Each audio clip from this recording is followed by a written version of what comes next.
State's next witness. Sean Anderson. Sean Anderson, please. Good afternoon, sir. If you would please step to the podium, please raise your right hand and be sworn in. Do you swear or affirm to tell the truth, the whole truth, and nothing but the truth to help you God? I do. Please have a seat over here on the witness stand. You got it. Great. Thanks.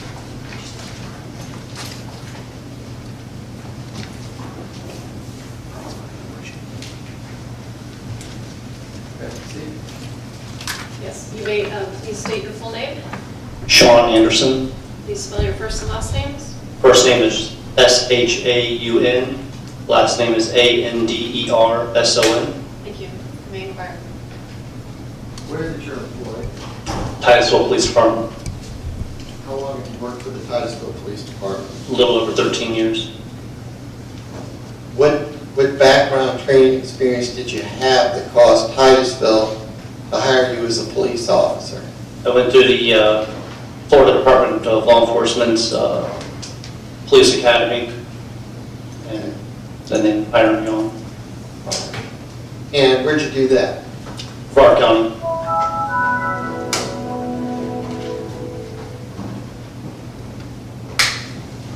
And what jobs have you had with the Titusville Police Department as a police officer? I've been a police officer on patrol, a detective in the drug unit, a corporal on patrol, a corporal in the drug unit, field training officer, a sergeant on patrol, and a sergeant in the drug unit as well. Okay. Now, what were your job duties on September 2nd and going into September 3rd, 2012? At that time, I was a patrol corporal on midnight shift. Okay. So when did you come on duty on September 2nd? That would have probably been around 7 p.m. Okay. And when would your shift had ended if it was a normal day? It would have ended around 4:30 on September the 3rd. Okay. Now, were you directed to respond to an area around Smith Drive and Lee Avenue in Titusville, Florida? I was. Do you recall when you were asked or told to respond to that area? I do. It was in the early morning hours, shortly after 12:30. Okay. And what date was it that you, It was on September 3rd, and what year? 2012. Now, this location that you responded to, what city was it located in? Titusville, Florida. And what county was it located in? Broward. Okay, so it was Titusville, Brevard County, Florida? That's correct. Now, I want to show you some images, and let me get... Now, I want to show you State's Exhibit 1 and ask if you recognize the scene depicted in this area. I do. Okay, and I believe there should be a laser pointer up there. Can you show us from what direction you came to arrive on this particular scene? Get the stuff. It's the front one. There. Came from this direction on Smith, approaching the intersection of Lane Avenue, and I stopped prior to Lane Avenue. Okay. Now, you're arriving at approximately what time? You got the call and you're arriving when? Within a couple of minutes. Okay. And what time did you say you believe you got the call? I believe it was at 0037, 12:37 in the morning. And when you arrived, what did you see? I saw a male standing in the roadway. He was beginning to kneel down and place his hands on top of his head in a clasp. Okay. I'm going to show you what's been marked as State's Exhibit 2 and ask if you recognize that scene. Yes, I do. All right. does that scene show the area and actually sort of the angle you would have first viewed this person? Yes, I would probably have been a little further down this way, but generally, yes. Okay. And where did you see this person? Roughly in the area of this area right here in front of the mailbox. Okay.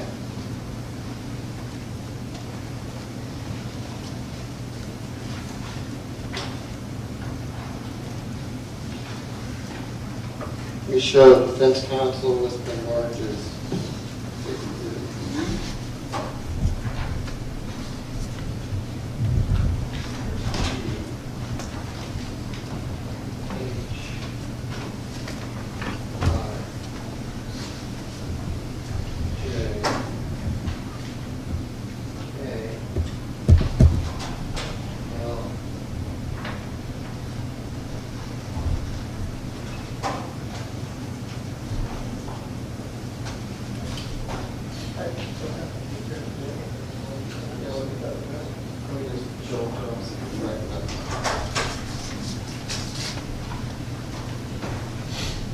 Officer Anderson, I want to show you what's been marked as E in sequence E, G, H, I, J, K, L, and M. May I hold these? Yeah, you look at it.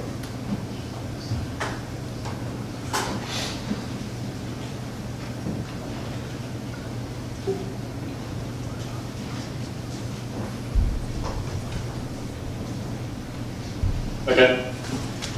My question is, do you recognize the scenes depicted in any or all of those images? I do on all the images. Okay. And do they relate to things that you personally saw and associated with this case that we've been talking about that you responded? They do. Right. And I'm going to offer each of these exhibits consecutively. Any objection from defense? Okay, without objection then, E through M would be the next number of exhibits. That would be 8 through 15.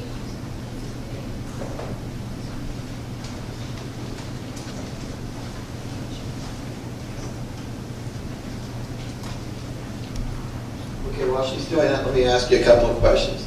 This man that you associated with the area of the mailbox, Mm-hmm. you see that person in court with us here today? I do. Can you point to him, describe what he's wearing? Standing over, sitting over in the chair over here, wearing a black blazer, a white shirt, and a blue and black striped tie. Okay, what color hair? Grayish white. Let the record reflect the witnesses identified the defendant, William Woodward. Did you know Mr. Woodward by name? I don't know if I recall his exact name, but I had met him once before.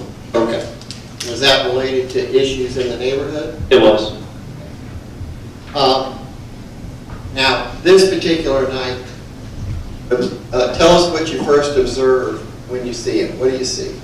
So I see him standing in the roadway and starting to kneel and clasp his hands above his head, kind of in this manner. Did you see anything in his hands before he did that? As I was approaching, he was putting something down. Later, as I approached, I know that thought I see a gun off the back of his left foot, a couple of feet away, and I see that he's got a holster on his right hip. Where the gun was at is approximately where I saw him putting the object on the ground. Okay.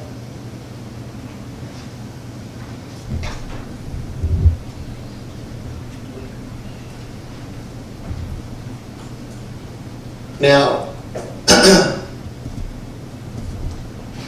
are you driving up, when you're driving up, are you blacked out, or do you have some indication of who you are and what you are? I don't recall if I was blacked out or not. It's been about 5.5 years.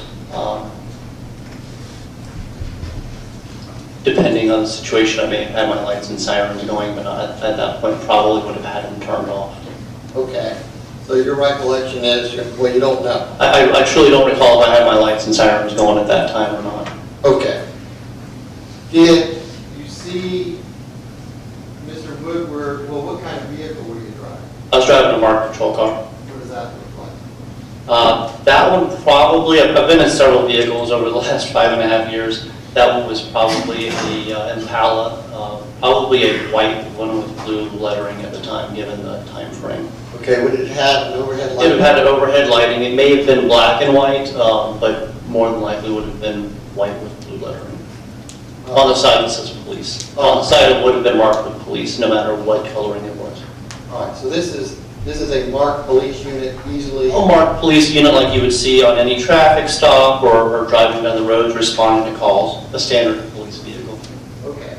Now I'm asking you, you talked about Mr. Woodward putting something on the ground and then putting his hands up. Correct. What was that when you first made eye contact? That was when I was approaching and getting out of my vehicle. I don't believe I had even spoken to him at that moment. Okay. Had you determined whether or not there was visual contact between where he looked at you and you looked at him? I believe that to be the case, but I couldn't state for what his thoughts were.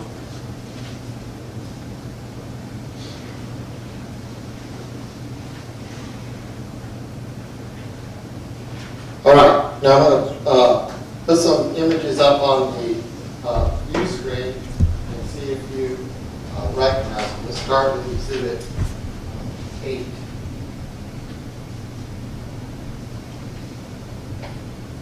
You recognize that's... I do. That's the area in front of the house. I pointed out the laser pointer earlier. It's actually just a little bit further. On the previous image, it would have been to the right of the mailbox that I was pointing at earlier.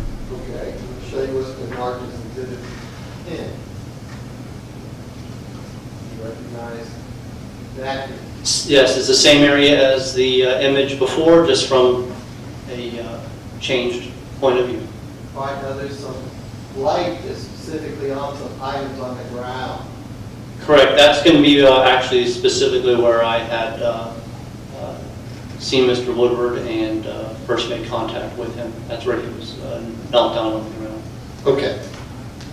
Now, you talked about him kneeling on the ground and putting something on the ground, and that's all before you had contact with him? That's correct. Did you see him disrobe in any way? I don't recall it. I don't believe that he was, I think he'd already disrobed or whatever, or there was a jacket or something of top covering on the ground, but it was already off by the time I got there. All right. Showing you what's been marked as State's Exhibit 11. Can you tell us what we're looking at now? I'm going to use the pointer. So, may I stand? Yeah. Over here where it's marked item D, that's going to be the firearm. There are 2 pistol magazines, a pocket knife, and the top covering appears to be a camouflage jacket. Okay. Now, you mentioned that you saw Mr. Woodward place something where D is located. The other items, the magazines, did you see how they got there? I didn't see how those got there. Okay. How about A? A is the pocket knife. That was in his right pocket after I placed him in restraints. I was patting him down. He actually told me that he had that in his pocket. I removed it and tossed it on the ground.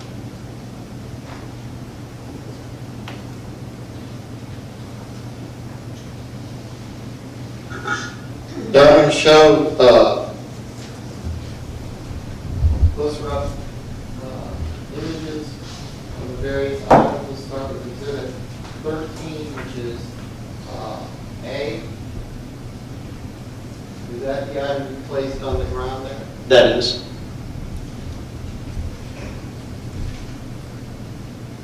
C. Those are the magazines that were adjacent to the other items. Okay. And D. That is the firearm that was behind his left foot.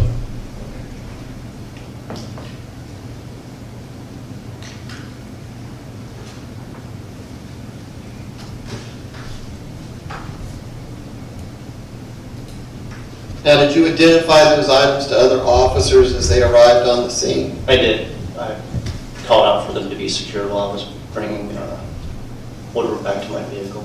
All right.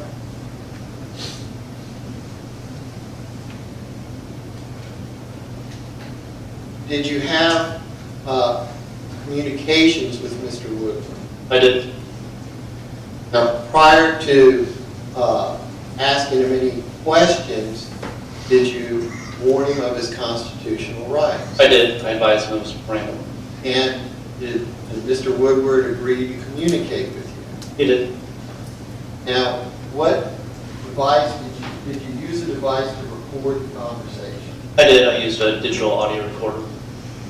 Now I'm going to show Defense Counsel West Bend Marshall State's Exhibit A.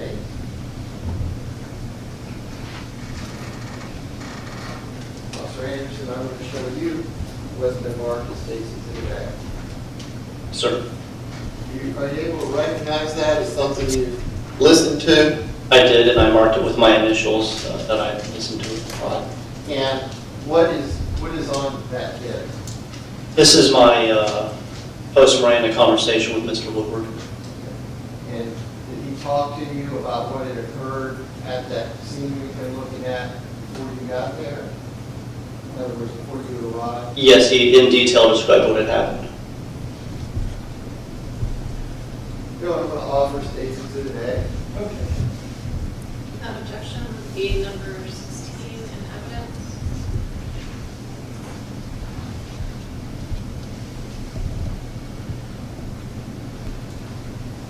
And permission to publish. That's any objection to publication. You may publish number 16.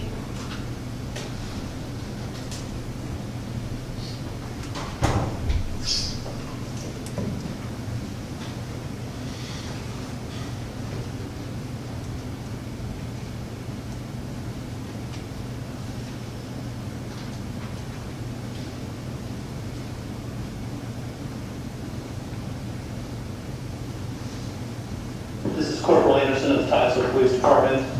Today's date is September 3rd, 2012. It's approximately 0044 hours. I am on Smith Drive in reference to a shooting that just occurred in the area of 1960 Smith Drive. One white male detained. I want to speak with them. Thank you for the fresh air, sir. Okay. Again, I'm Corporal Anderson of the Titusville Police Department. I want to ask you some questions about what, I think I mentioned once before. I want to ask you some questions about what happened here, but I want to read your rights first, okay? Yes, sir. All right. You have the right to remain silent. You understand that? Yes, sir. Anything you say may be used against you in a court of law. Do you understand that? Yes, sir. You have the right to speak to an attorney if you wish. Do you understand that? Yes, sir. Do you understand that if you cannot afford an attorney, one will be represented to assist you if you wish? Yes, sir. Do you understand that you may start answering questions now, and that if you decide to do so, you may stop answering questions at any time until you've consulted with an attorney? Okay, with those rights in mind, do you wish to talk to me now? If I can stand up, sir. If you want to stand up, that's fine with me. You need help? You want help getting this knee out? Yes, sir. Okay, come on out this way. I've got no problem for 15 minutes, my buddy. Okay. I'm an old soldier and I'm not used to this. Okay, what do you mean by your roll call? I look roll. Okay, from where? From the front door to the side door of my house. To the side door of your house? Okay, where do you live at? 1960 Smith Drive, sir. Okay, where did you roll call to? My side door, sir. Okay. What happened with the shooting here? What was going on with that? Well, sir, I was tired of living in fear of my family. Okay, what were you in fear of? My wife. in their lives also. What happened this evening? I snapped, sir. You snapped? Okay, what happened when you snapped? I went back to the war zone, sir. Okay. Did you shoot anybody? Yes, sir. I shot 3 individuals. You shot 3 individuals? Yes, sir. Bruce Timothy Blake. Bruce Timothy Blake. Okay, who else? Roger Kapoor. Roger who? Roger Kapoor. Roger Kapoor. Okay. And Gary Lee Hembry. And Gary Lee Hembry? Yes, sir. Okay, where do they live? 1950 Smith Drive South and 1940 Smith Drive South. 1940 Smith Drive South, sir, is where Bruce Blake lived. Okay. Where do you say lived? Where does he live now? Well, he's dead now, sir. Why is he dead? Because I shot him, sir. Where did you shoot him? He was retreating back into his house, and I shot him multiple times to make sure he was dead, sir. How many times do you think you shot him? I lost count, sir. Was he armed? He was unarmed, sir. He was unarmed? Okay, what about the other 2 people that were shot? They were unarmed, sir. Who were the other 2 that were shot? Gary Lee Hembry. Where was he shot? He was shot in the torso. And when he went down, I followed him to the side of the car, sir. And I followed us with multiple rounds, and then 1 round to the head, I believe, sir. How far were you when you did the shot to the head? Point blank, sir. Point blank. Okay. He was unarmed, you said? Yes, sir. What about the other individual? Roger, I shot in the torso approximately 3 times. Okay. He was on the ground moaning, so I followed up with 2 point blank shots to the head, I think maybe a third. Okay. I wanted to make sure he was dead, sir, because he has been tormenting my family. How has he been tormenting your family?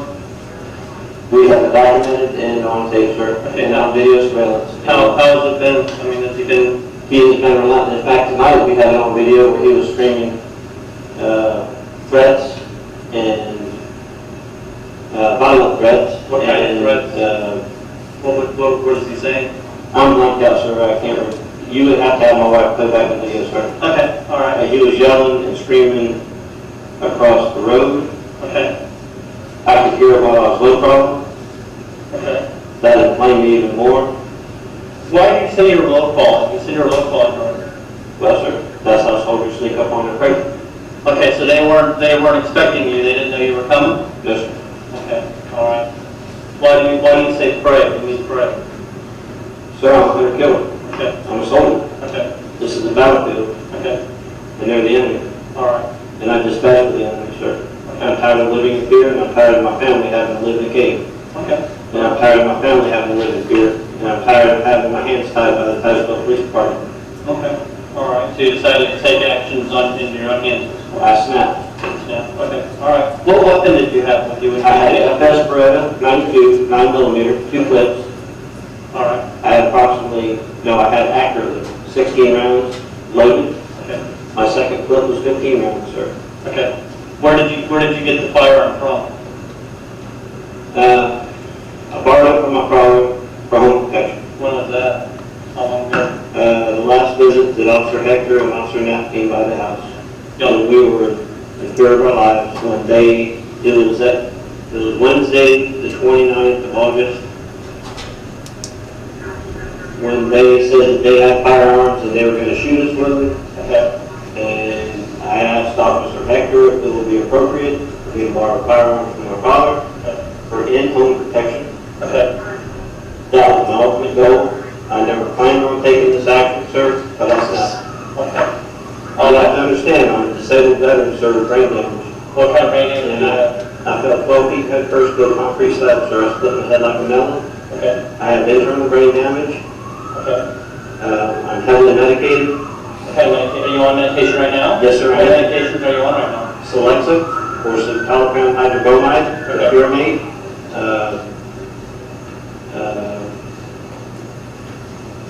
Bushbar, and a narcotic called Clonidine. Okay. What's your name again? William Theodore Woodward. What's your date of birth? 10/26/68. Where do you live at? Sorry. 1960 Smith Drive, right there in the corner. What's your social security number? 589-322-457, sir. Did you swear that you told me the truth, whole truth, and nothing but the truth, so help you God, you're not lying to me at all? Yes, sir, I'm not lying to you at all. Anything else you need to know, sir? Now, if I can get you sitting here, and another detective may want to speak to you. Also, I want you to try to seat here. I'm going to make sure that answer her. Can you put us that brother? The handcuffs, I got to keep them in the back. Double check and make sure they're not. You got a little bit of room in them. Best thing is just keep your hands like that, with your fingers as close together like that as possible. Can you send another officer to supervise me, because I can't sit down? Certainly, I'm just going to move a little bit closer over there. I'm going to try not to eat, but I just need you to have a seat in there for me, Mr. Woodward. I understand. My dad used to play around when he was a cop, put us in handcuffs and hurt too. Hold on a second. I'm an old guy. Will I get my tobacco back? I'll give it back to you in just a few moments. No problem. Okay, sir. I did not shoot any of the children, sir. And I did not aim my 25-13, there are apparently 3 victims in this case, and suspects that they're all deceased now.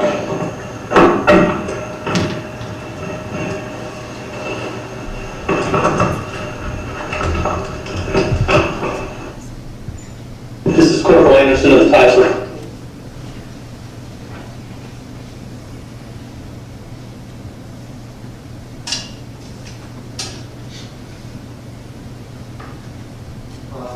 Corporal Anderson, did you recognize what was contained on the tape?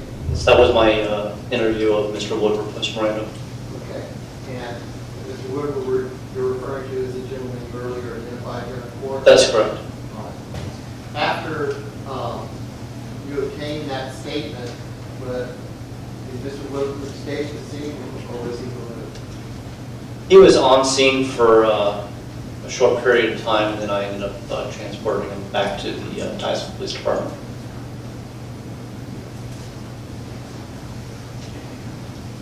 I don't have any other questions.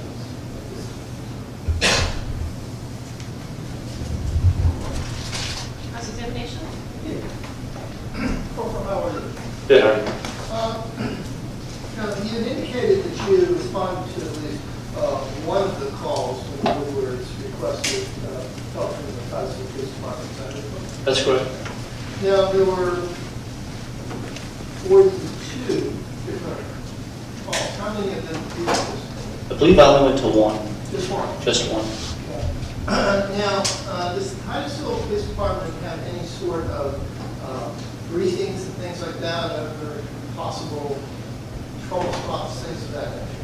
We use emails and use the supervisors to pass on that information. Okay. Were you aware of whether or not any supervisors identified this area as being potential concern? I'll try to answer as best I can, and maybe a little different. I don't want you to repeat what was said, just whether or not there was a report. I know that there were some issues going on there. I don't know if it was from a supervisor specifically or from an email. You'd asked if a supervisor specifically had. I couldn't tell you that, but I could tell you that I was aware that there had been some. There was information being disseminated to Titusville police officers? Yes, yes, correct. Okay, good enough. Now, also, before he Mirandized Mr. Woodward, he made a couple of spontaneous statements to you, did he not? Yeah, he was wanting to talk, and that's why I went ahead and read him his Miranda warnings, and then went ahead and spoke to him. I mean, he basically told you on a couple of different occasions spontaneously that the war was over, correct? Yes. And he also indicated that he had not done, if he had not done this, that his family would be in body bags, correct? I don't know that he ever said they would be in body bags. Don't recall that? I don't recall that specifically. Okay. Did you ever review any of the surveillance video in this particular? I may have at one point, but I don't recall specifically what was said during those. Okay. It's been quite some time. All right.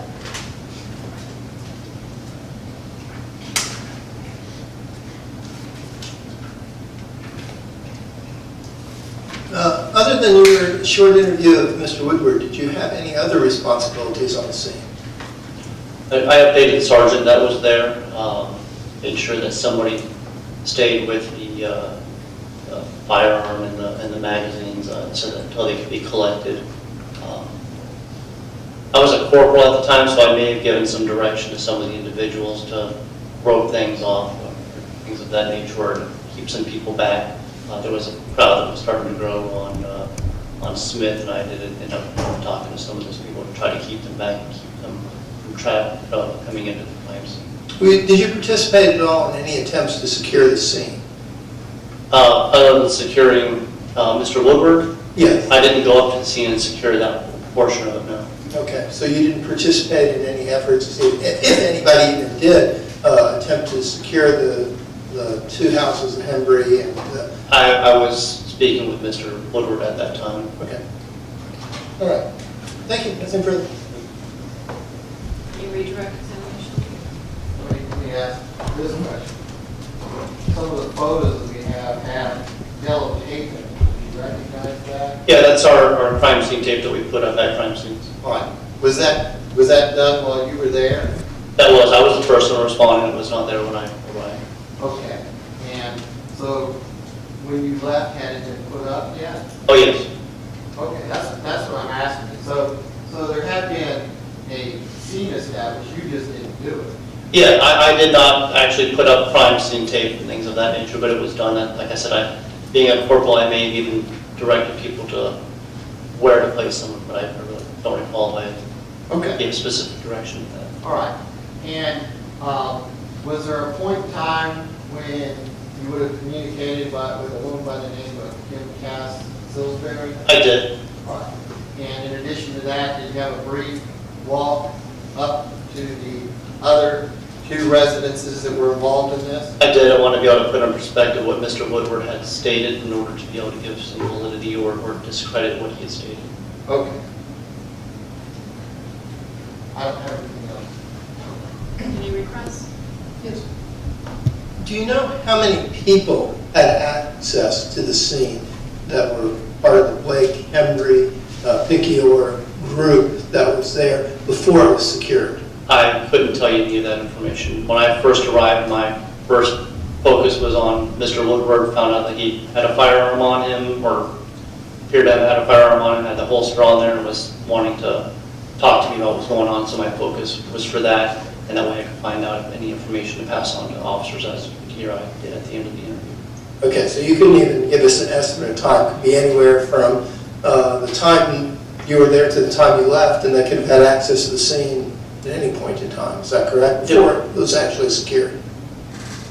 Can you restate your question? Well, when you talk about the scene being secured, you do not allow anyone except law enforcement access to that area being secured from that point on. I'm sorry, I heard part of it, I didn't hear the last part of it. Let me see if I can do it without this. Yeah, because yeah. I'm getting an echo from Yeah, I am as well. Yeah. The concept of securing the scene. Once the scene is secured, no one but law enforcement has access to it. Isn't that correct? Correct. Okay. My question is, you do not know how long it was between the time of the incident and the securing of the scene. Not without going back and checking some records, I couldn't tell you. I wasn't worried at the time of my time on scene as to how many minutes it had been before crime scene tape got put up. But And during that period of time, there were a lot of the Picayune, Blake, Hembury group running around all over that scene. Is that true? I really couldn't tell you what they were doing. My focus was on Mr. Woodward. I really couldn't tell you what they were doing up at the other scene. There were other officers that were responding that were dealing specifically with them. Again, my focus was on him, and I would be speculating. Well, even while you were securing Mr. Woodward, for example, Kerry Blake came down to where you were and had some interaction. Is that true? I don't recall that, but it's been 5.5 years, so I don't know that she did or she didn't. Okay. Again, have you reviewed the surveillance video anytime recently? Not in a while. It's been a while since I read it. Okay, so it may have happened, just something you don't recall. Yeah, I just don't recall it. I'm not saying that she didn't. I don't recall her having done that. All right, thank you. Do you have any other questions? No.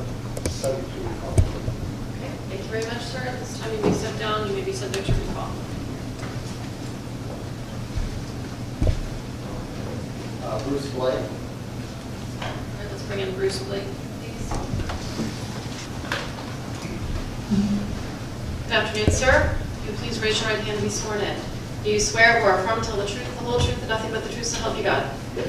Please have a seat over here on the witness stand.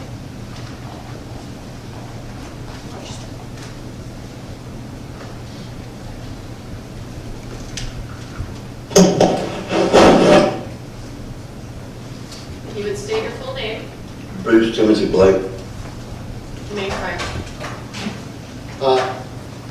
Mr. Blake, where did you reside in September of 2000, August and September of 2012?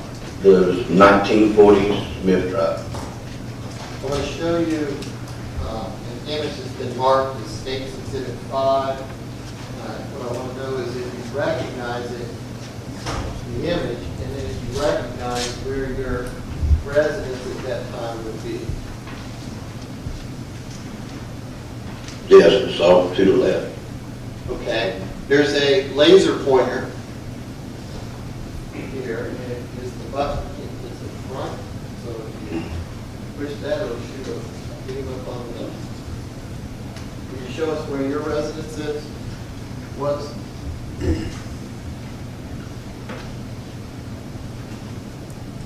You recognize the drive in the end? That's the light. And mine's off to the left. Gotta get the beam going. Yeah, mine's off to the left right there. That's Smith and that's Lane. Yes. Mine's off to the left. Okay, you don't see it, so you're not seeing it on this image. Unless I'm messed up, go exactly where I'm at. All right, well, if,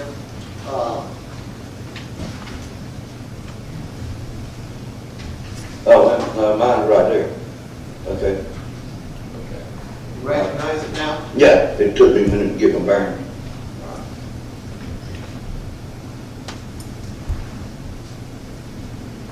Okay. Prior to the early morning of September 3rd, 2012, how long had you lived in that residence on Smith Drive? 3, 4 months. Okay. And did you know your neighbors? Did you know your neighbors that lived just to the next house over towards Lane Avenue? Yes. And who were your neighbors on that address on Smith Street? Gary Embry and Robert McCord. Okay.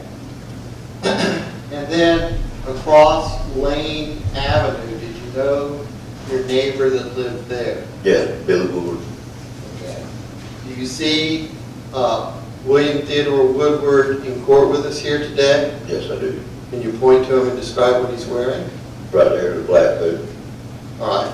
And what color hair does he have? So, Let the record reflect the witnesses identified the defendant. Did you know Mr. Woodward before you moved into the residence? no. Did you know Mr. Hembry before you moved into the No, I residence? do not. Who were you residing in that residence with? My wife and children.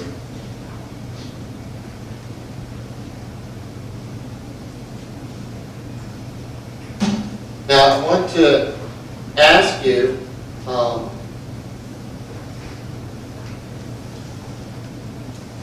prior to September 2nd, had there been issues between Mr. Hembry and Mr. Woodward, or you and Mr. Woodward, or your wife and Mr. Woodward? Several. Yeah, about a month and a half worth, or maybe more. Okay?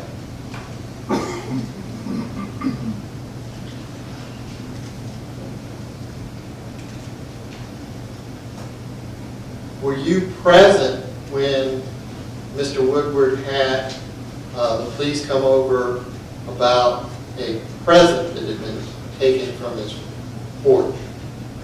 Yes, I was present. Okay. Where, were you at your house or how? Yeah, I was in the front yard of my house. And what did you observe? What did you see happen?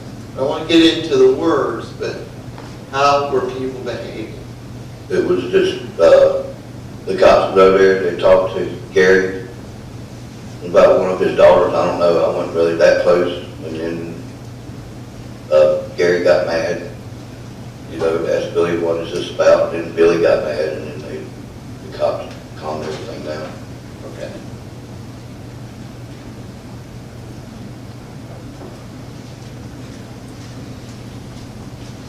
Now, after that occurred, had there been, did everyone in the neighborhood know or recognize that Mr. Woodward had some chickens over behind his house? Yes, I think everybody knew about it. And did anything, to your knowledge, did anything happen with those chickens after this incident between Mr. Hembry and Mr. Woodward involving Mr. Hembry's daughter? I think one of them, I don't know where it was, one of them they called code enforcement on. Okay. So you don't know what happened, but did the chickens leave? Yes, as far as I was told. All right. Did you? And I don't want to get into hearsay. So did you personally become aware that there were no longer chickens over at the Woodward residence? I didn't see no more. Okay. Had you seen them before? Yeah. And how many chickens had you seen over there? I don't know exactly how many. Okay. Was it more than 10 or less than 10? It was probably right around there, 10, something like that. I don't know exactly how many. Okay. Now, were you present when there was any communication between Mr. Hembry and Mr. Woodward about the chickens? I may have been, but I don't remember no conversation standing out. Okay.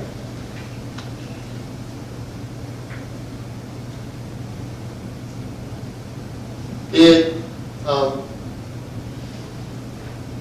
you observe the relationship between the Hembrys and the Woodwards and the Blakes and the Woodwards deteriorate or get worse after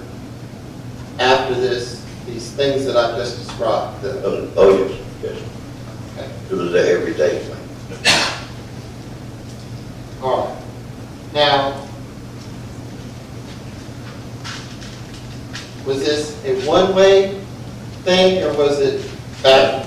No, it was back and forth. It was just as much one as was the other. Was there a point where your wife made threats against the children of Mr. Woodward? Yeah, she had said something. I was out there cleaning the boat. She had said something to the effect about one of Billy's daughters. Okay. And was it a threat to have the daughter raped by a man? I think so. Did that happen? No. I mean, no, I'm talking about that statement happened. Yeah. That didn't happen. No, the statement did. All right. Who else was present during that? I think Kim was there. Billy was there. It was the other William was there. Okay, the father, Mr. Woodward's father? I don't know if he was there or not. I can't remember if he Okay, was. you said the other Williams. The one that lived down the street. I don't forgot his last name. Okay. So there was a group of people there that were all adults? Yes. When did that happen in relation to this shooting? How long before it? Oh, I don't know, 2-3 weeks, maybe. Or, I can't tell you exactly, you know. At least that long or better. Okay. Now, did this happen, was this in the street? Or Yes, in the paper on Smith.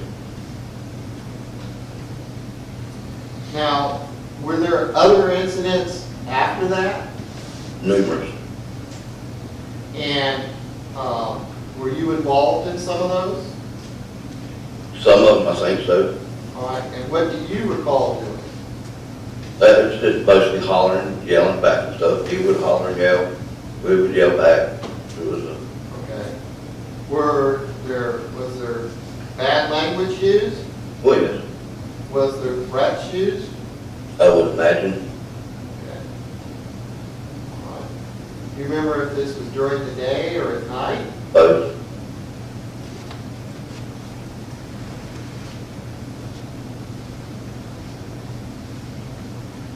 Now, did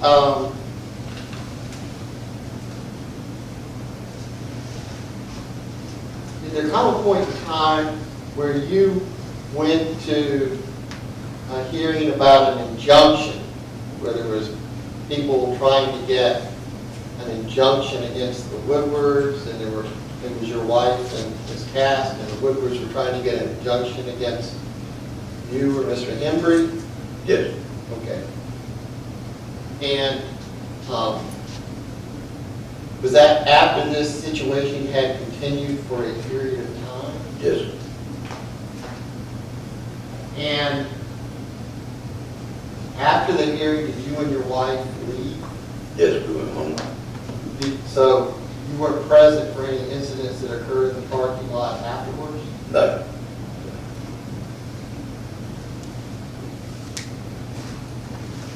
How long was that before this shooting happened? 2 weeks maybe, I don't know the exact dates. Okay, so there was some time that passed from the, When the Injunction injunction hearing? shoot, yes, all right, it was not the next day deal, no, no. all right.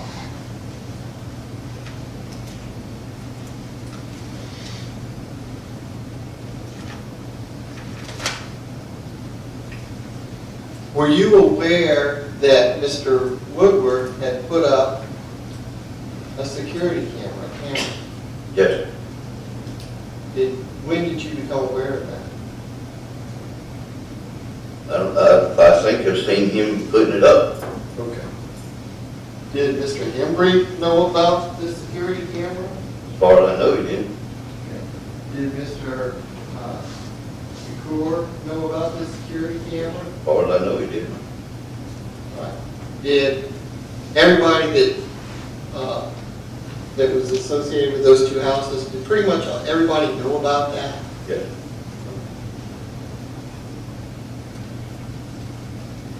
Did you and Mr. Thor and Mr. Hembry say things knowing that those things were being recorded? so I'm sure we did.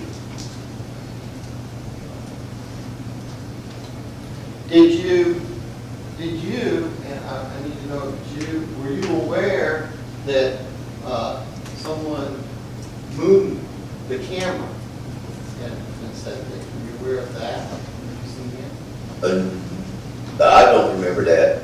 Okay. I've only heard it, but I don't exactly remember that. Okay, so you weren't a part of that? No, I don't. Okay. I want to move to, because all the things I've talked about so far, is that before this shooting happens? Yes, I want to talk about the night before the shooting, because the shooting actually is in the morning. yes. Have there been any issues or disagreements with the Woodwards on the 2nd of September? Yes, I'm quite sure I'm quite sure there was things that they happened every day. Okay. And what types of things would those be? It was just hollering back and forth. Okay. That went on every day. Did, well, were you present for it, or are you just assuming that it happened? No, I was present, you was here. Okay. Do you recall saying anything towards the Woodward residents or towards the Woodwards that evening going into the early morning? I don't remember exactly, well, I don't remember yelling right straight at Billy's house. I remember us, so we had a cookout, party deal going up there. All right. But it was, Do you remember anyone yelling at Billy's house? I don't know if there was, I imagine a couple of times it were, but Okay.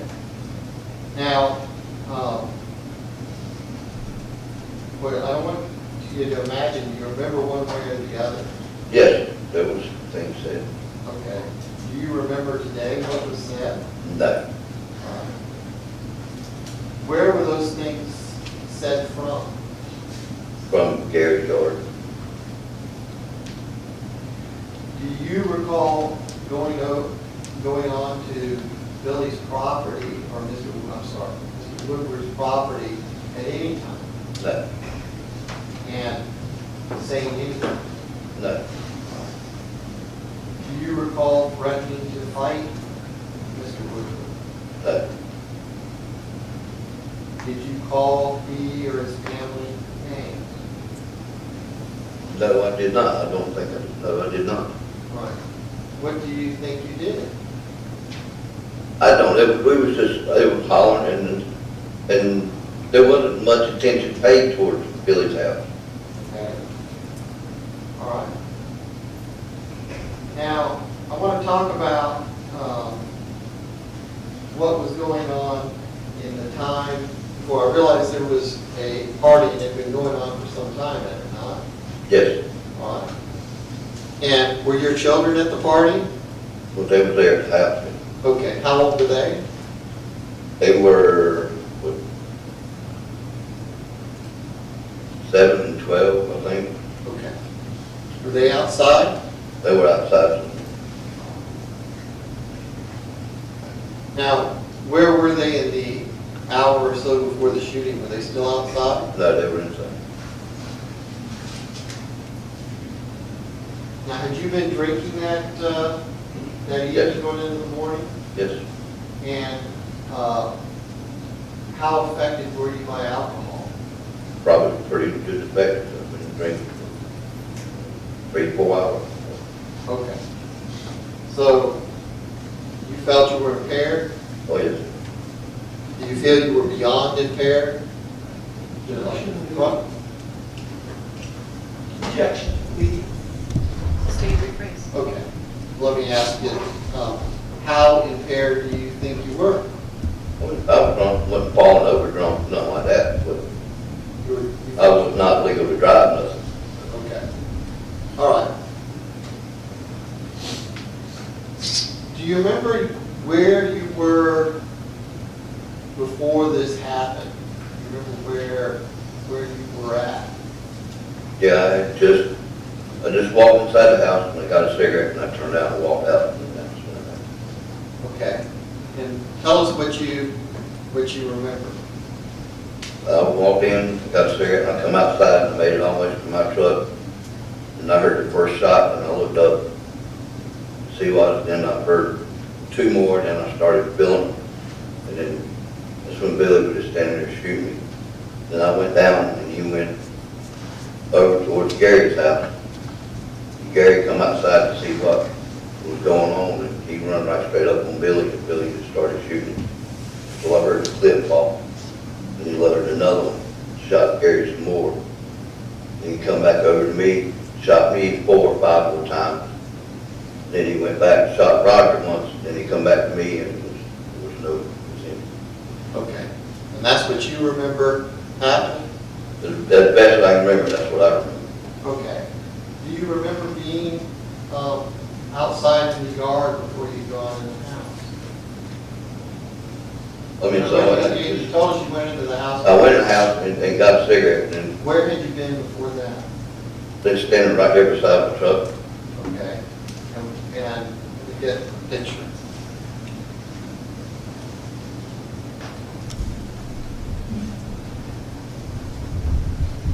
I'll show you what's been marked as State's Exhibit 7.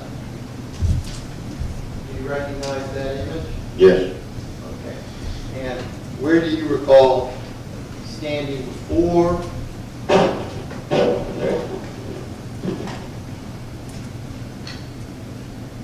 before you, so in that area? Right. Okay. Now, were you by yourself or were you with anybody? I think Justin was there, and Roger was there, and I think 2 or 3 of the other kids were in the yard. Okay. And do you recall what you were discussing? I think I brought out a fishing lure to show Justin, one of my offshore fishing lures. Now, but you're not sure. I can't exactly remember, but I think that's what I had when there, got that lure and got a cigarette and come walk back out to show Justin. Okay. Now, did you have anything in your hands when you were being shot? No, I think I had dropped everything. Okay. What do you think you dropped? If I had that fishing lure, that's the only thing I had, and a cigarette. Okay. I don't even know if I got the lighter, I don't even remember that. Okay. Do you remember where you were shot at? I mean, where you were located when you were shot? What, as far as where I was at the house? Yeah. I was just right in front of it. Sorry, let me do something. I was right in front of the truck. Okay. And do you remember where you went? I went down. Okay. Do you remember where you were laying? I was laying right in front of the truck. Okay. And do you remember anyone coming to help you? But Kim had run over. After Gary was shot, and then Kim come over. And then I remember just laying there with my eyes closed for a while, and then I remember stopped blizzard. The police was there, quick somehow. Okay. Do you remember communicating with Officer Blizzard? So I just remember seeing him and telling me everything was going to be all right. Okay. Do you recall what you told him as far as who did this to you? Yes, I told him who done it. Okay. And who did you tell him did it? It's Billy Woodward. Okay. The person that you earlier identified here, Yes, sir. is that the person that shot you? Yes, sir.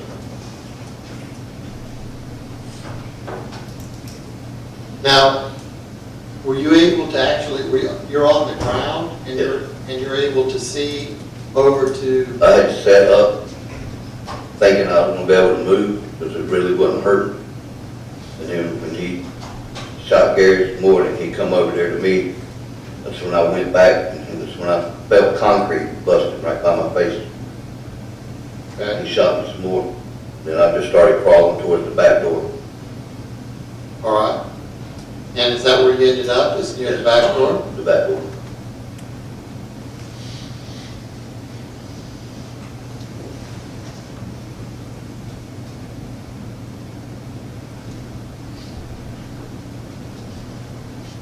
Now, this place, the residence that you had where you were shot, is that located in Titusville, Brevard County, Florida?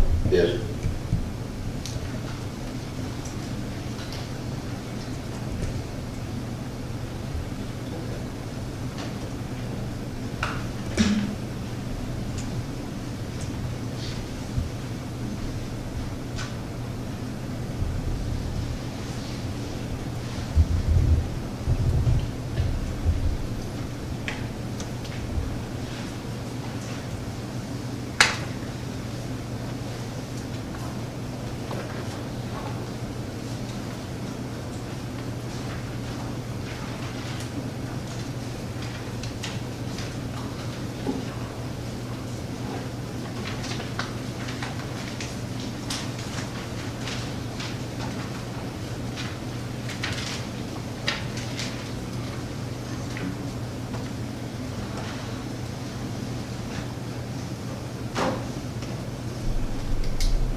counsel has been marked as State Exhibits BA, AB, BC.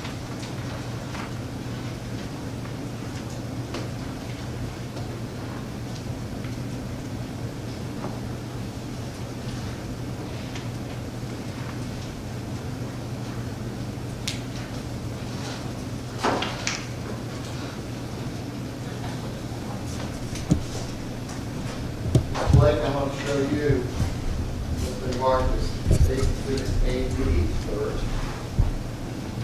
And ask if you recognize that image. Yes, Okay. Now, you didn't see that when the yellow markers were there. no, Right. But where the car is and where everything else is that how it appeared at your residence? Yes. that morning? yes, I'm going to show you what's been marked as State's Exhibit BC. You recognize State's Exhibit BC? yes, And is that how your carport area appeared that morning when you were shot? yes, And I'm going to show you what's been marked as State's Exhibit BA. You recognize that symbol? yes, And is that where you ended up after being shot by Mr. Woodward? yes, I'm going to offer State's Exhibits AB, BA, and BC consecutively. And for the witness to speak up. You may. Thank you.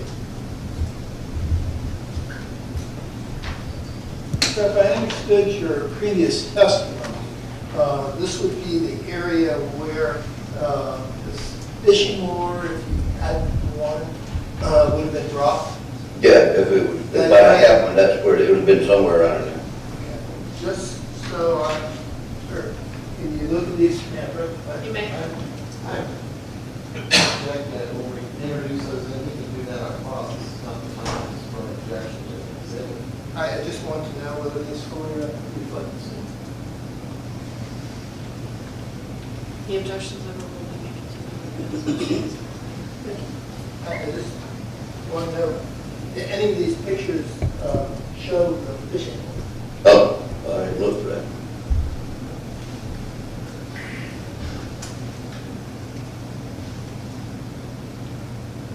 No, I don't see it, unless it went up under the truck or something. So do you know whether or not the scene was changed in any way, anything was removed between the Not time? that I know, I mean, after I was shot, I don't know what happened there. Okay. Notwithstanding that, I want to object. No objection, and therefore AB will be number 17, BC will be 18, and BA will be 19.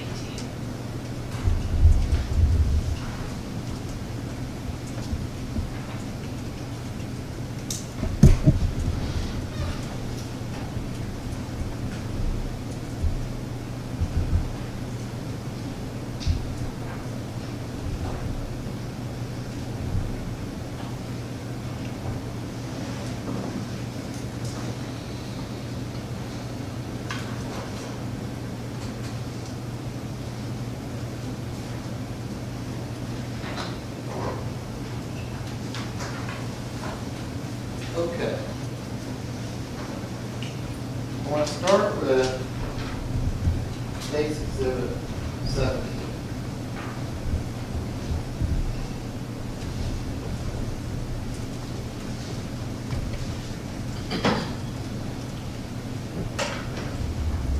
Okay.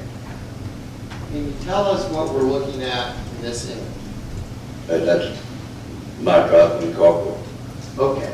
And is the area where you recall first being shot located in that image? Yes, it's right there. Okay. Is that at the, past the front of your car? Yeah, it's right there at the front. Okay. And where is it that you believe, did you go down there? Is that what you're saying? Yeah, I went down there after about the third, fourth one. Okay. And then, I'm going to show you what's been marked as State Exhibit 18.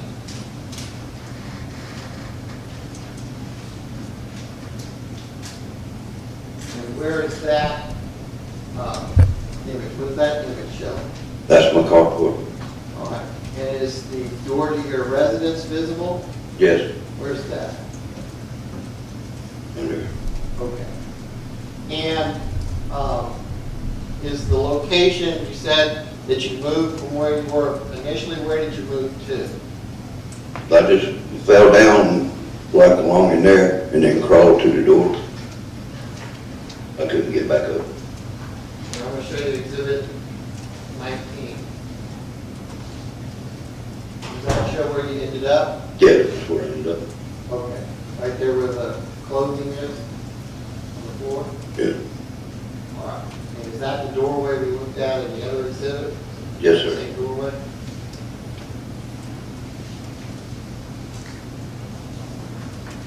I don't have any other questions. Request a brief recess. Do you have the attorney's approach?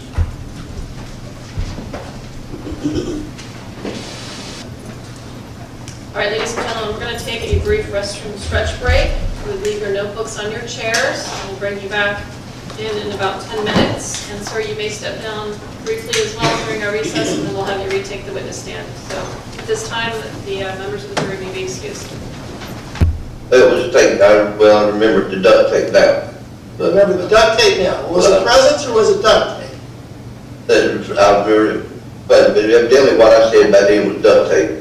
It was something off the front porch. Exactly what it was, I don't know.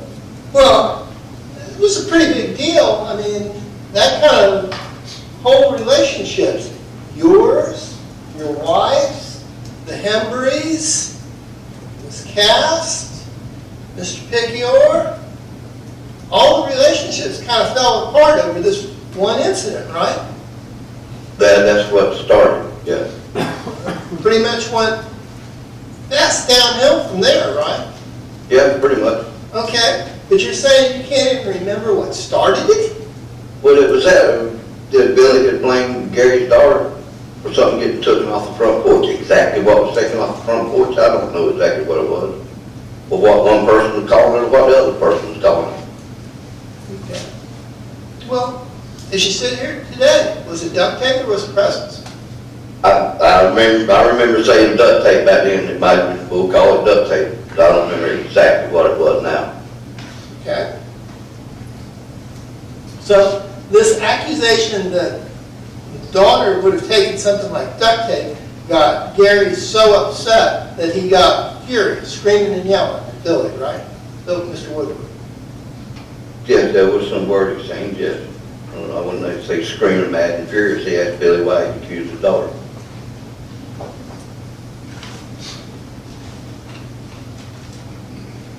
Well, again, why don't you look at line 79, see if you can remember what you said about how Mr. Hembry reacted on that. Looking at line 12, didn't you say that Mr. Hembry was yelling and screaming right there, which he had never done before?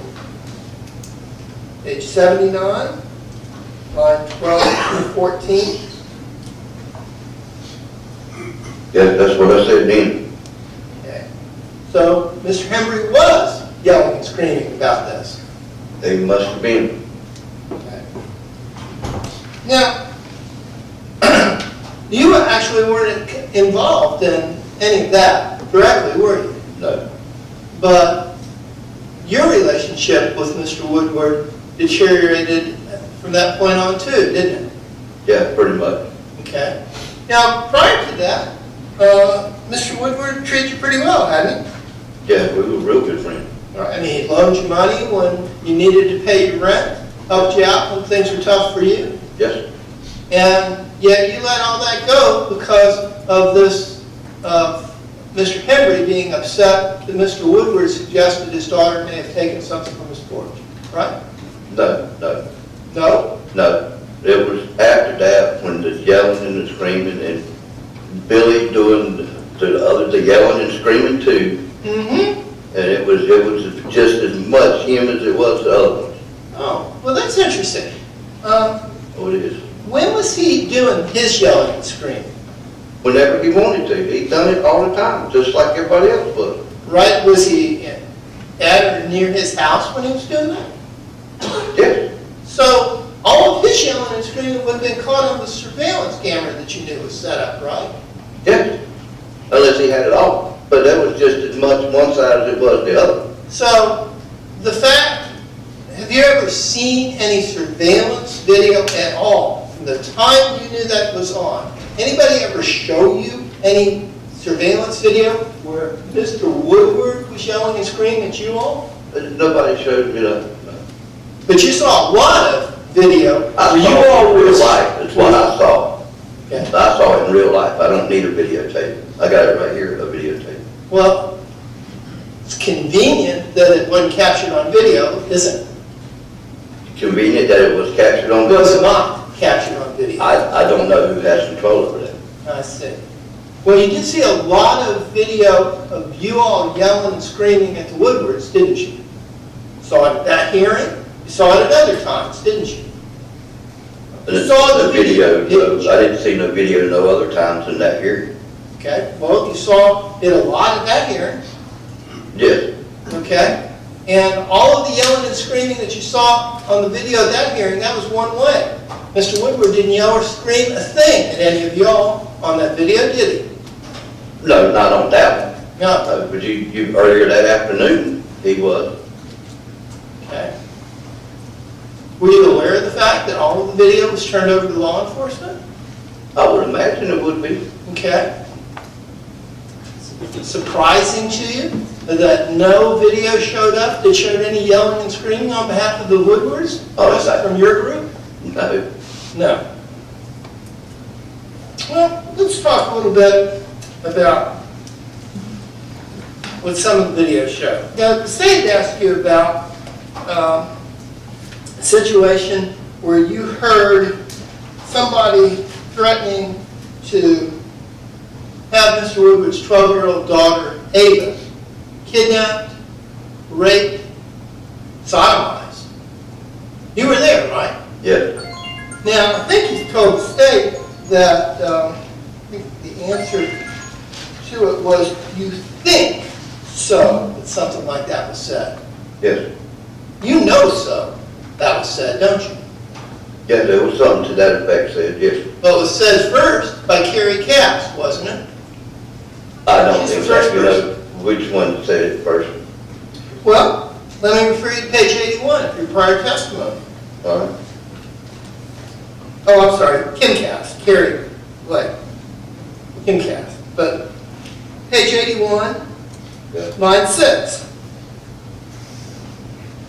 Starting with question, line 4.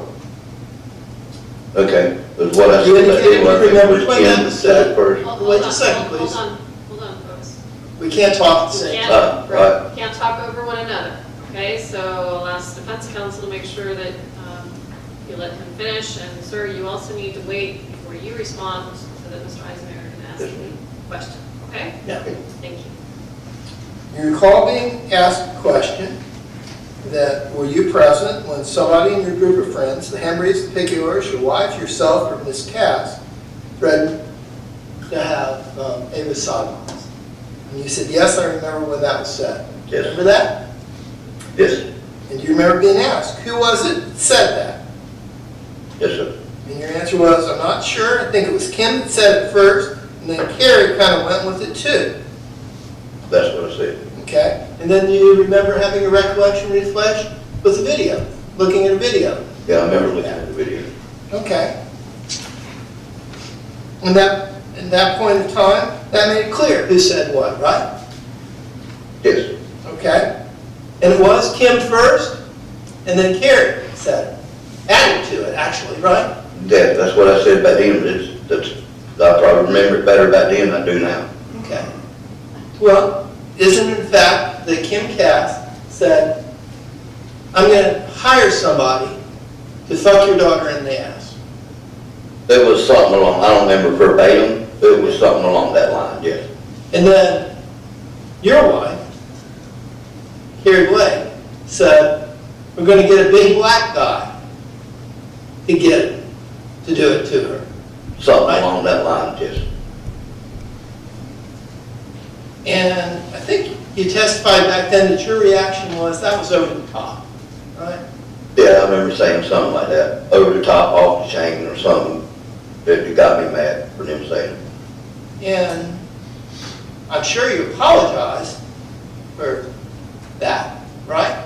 Yes, Or asked them to apologize. well, I told them to, and I told them it was stupid. As best as I can remember, unless I said something different here. I can't remember exactly what I said about him. Well, and back then you said you told them to shut up, Okay, okay? But again, you saw that video, and amazingly enough, that wasn't captured on the video at the same time their comments were, right? I guess, yes.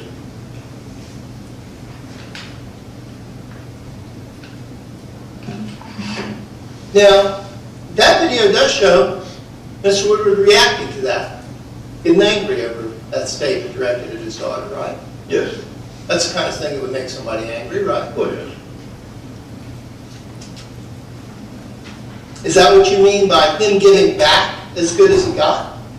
That he was angry over somebody threatening to have his daughter kidnapped, raped, and sodomized?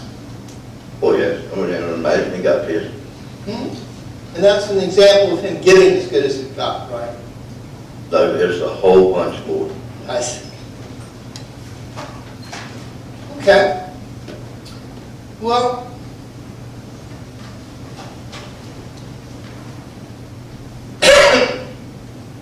at that point in time, clearly the surveillance video was already out, right? Yes, We knew that. And that was, you said, 2 to 3 weeks before the shooting I don't incident? remember exactly how long it was before. So for 2 to 3 weeks, you all were making statements to the Woodwards, directed to the Woodwards, that you knew were being captured on video. Is that right? But yes, we were making statements the same way he was. Well, we've already talked about but again, convenient. Your statements showed up on video, but nothing from them on that video. Yeah, well, imagine that. Mm-hmm. Now, let's talk about September 3rd. If I understood your testimony, you were saying that y'all weren't paying much attention toward building Mr. Woodward's house at all. Is that right? I'm not saying at all. I mean, there was some things said, but there was Well, are you not saying it now? Because you sure said it to the state during direct. I Just yeah, about 10 minutes. there was things said, but the whole night was not devoted to yelling and yelling over there at Billy. Well, was there a lot of attention being paid toward Mr. Woodward's house or not? Yes or no? There was some. Some. Okay. And you were part of the group that was doing it, right? Yeah, some. I wasn't out there I wasn't out there just hollering and yelling at Billy's house. No, we was over there eating and drinking and Eating and drinking, come over, yell a little bit, go back, eat and drink some more, burn something, head back, make another threat. that was a palm And farm, I believe. Were you there during the burning? I believe I was. Okay. Were you one of the persons that were shouting white power and burn baby burn? No, I don't know about that. Don't know about that? I don't know exactly who was shouting that. You heard that, didn't you? I don't know. I don't remember now exactly what I heard. Well, let's talk about where this was. And you say it's palm front. I believe it was a palm front, I'm not sure. Pretty big palm front if it was, because it made a pretty big flame, right? It made a little fire. Right. And you also were present when a threat by your wife had been made toward the Woodwards to burn down their house while they slept, right? That had happened in an earlier occasion. Oh, well, I don't remember that one. You were not present during that one? I'm not saying I wasn't present, but I'm saying I don't remember it. As of now, I don't remember it. So, threatening to burn somebody's house while they sleep is something that didn't stick with you. Wouldn't have, of course not. Of course not. Why would anybody be upset by that, right? I don't remember nobody threatening to burn down nobody's house.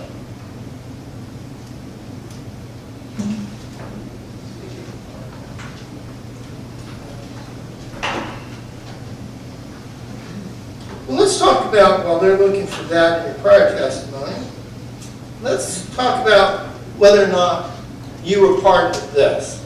I'm going to take you back around 9 o'clock on Sunday, September 2012, night of this party. Were you there when somebody was standing across the street from the Woodward's house, ain't gonna take no shit, and singing out a modified version of A Simple Man? Singing out, I'd take a big tall tree and a short piece of rope, I'd hang him high and let him swing until the sun goes down. An eye for an eye, a tooth for a tooth. You better watch where you go and remember where you've been. The way I see it, I'm a simple man. In my house, I got a 12-gauge shotgun waiting on the other side. I have to fight. Fight! Put them on their knees and tie them to a stump and blow them the fuck away. Shot! Eye for an eye, a tooth for a tooth. You better remember, you better watch where you go and remember where you've been. That's the way I see it. I'm a simple man. Were you there when that was being done? Probably was. Okay. You recall who was doing that? Probably was me. Favorite song? The Charlie Daniels song I've known all my life. Well, not all the lyrics are Charlie Daniels. Some of them are yours, right? Some of them to put in there, yeah. I mean, particularly the blow 'em the fuck away. Charlie Daniels didn't have that in his lyrics, did he? No.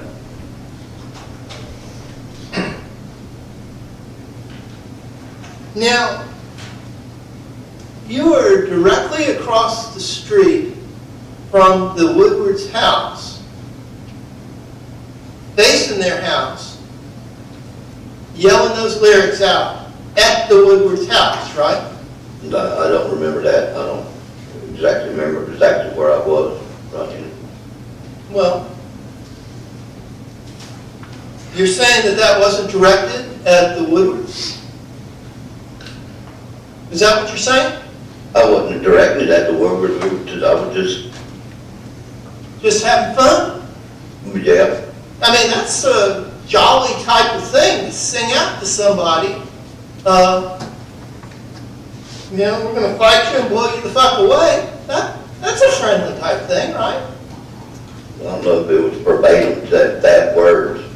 Well, what was it if it wasn't verbatim I those don't words? remember. I don't remember. Well, what was your purpose in doing that? I was just out there singing. Just for the fun. Yeah. And you didn't mean them to take anything about it, right? No. You didn't expect them to take that as a serious threat, now did you? So, I mean, you'd be surprised if anybody actually took you seriously and thought that you were threatening to do harm to them. There was nobody fixing to do no harm to nobody over there. Mm-hmm. And of course, the Woodward should have understood that because of the way you had acted in the previous 30 days leading up to this. Yelling and screaming threats at them, having people in your group threaten to rape them, their family, and things of that nature. That would lead them to believe you were just joking, right? But that, as far as what Kim and Carrie said, I got that squashed right then. That was stupid. That was way over the line. There wasn't no more of that. The actual more threats and all was coming just from him. From the courthouse on. Well, let's talk about some more on the September 2nd.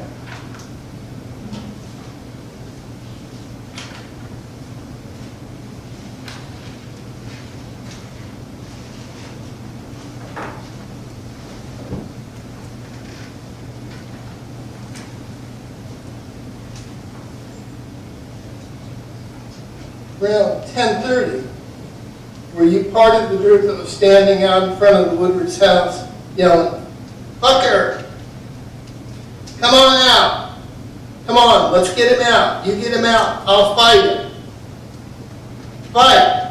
Fight to the death." "Yeah, Roger. That motherfucker, you get it? I'll fight him to the death."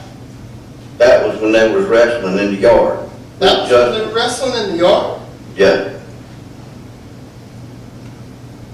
Then not standing right across the street from the Woodward. no, that's when they was wrestling in the yard, with all the kids.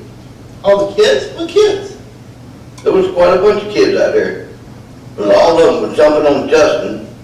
So Justin, when you say Justin, you mean Justin Piccior? Yeah, So Justin Piccior is and Roger was wrestling. out there wrestling too. And So, all the kids was jumping on him and they were telling him, get him, get him, get him, get him. That's what that was about.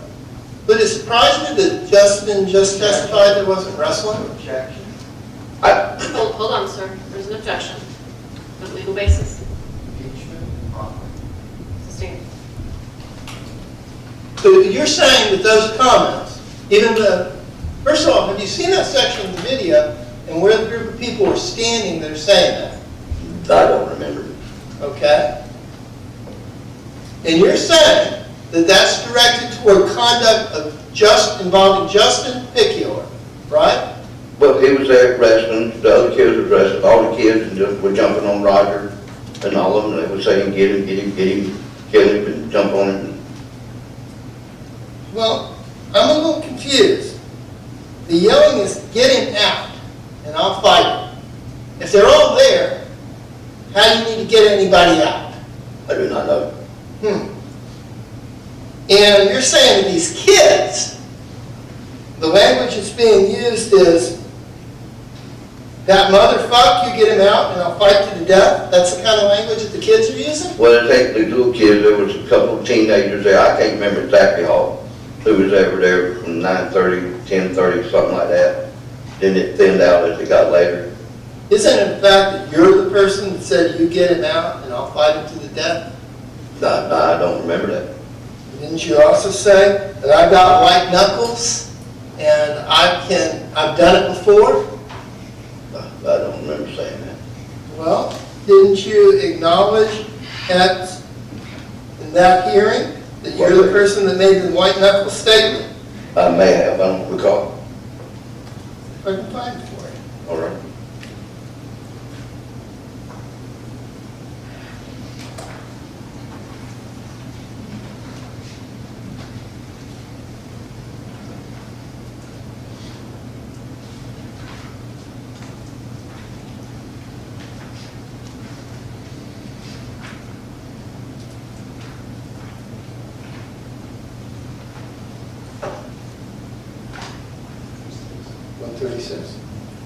Could you turn to page 136?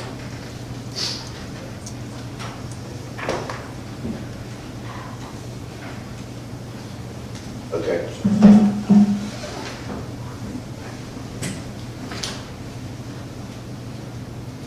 Do you remember being played a video clip?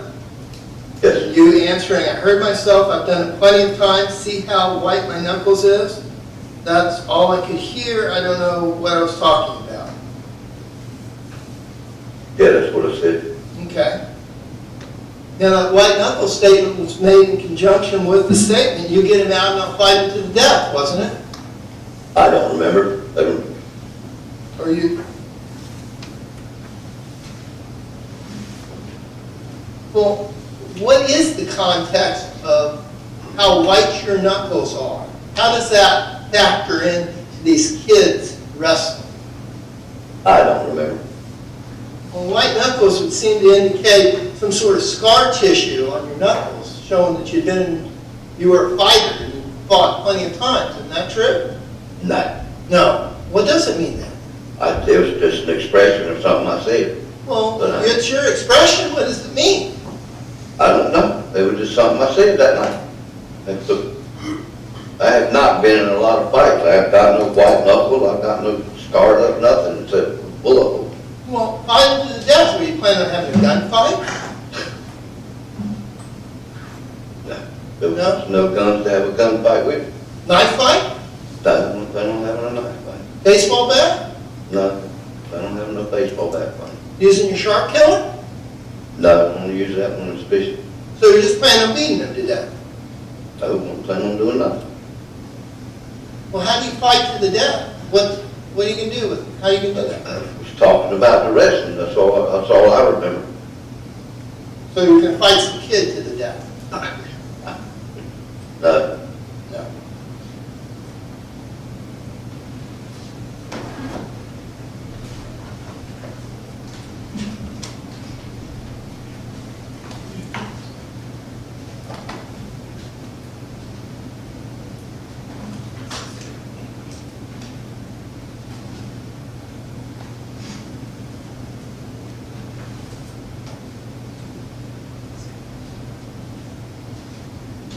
Now, if you recall, a few moments ago, you told us that it was your recollection that a palm frond was being burned. Is that right? I believe that's what it was.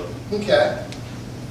Now, and you can refer to page 150 of your testimony in prior proceedings, At 150. 150, line 11.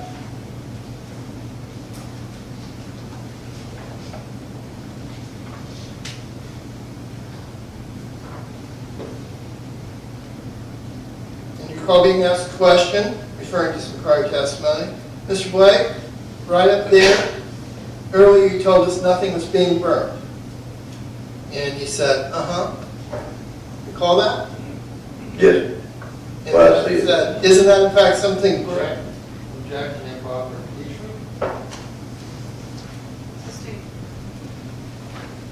Well, may we approach?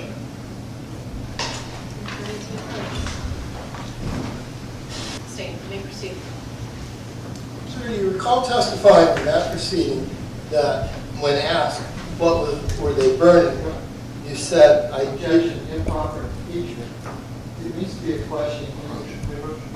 Attorneys may approach.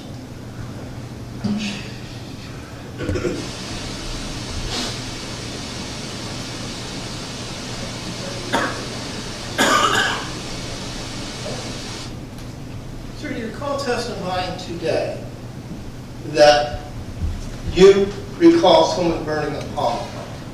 Yes, sir. You recall testifying at the hearing back in 2015 that you didn't know nobody was burning nothing. This is a direct quote.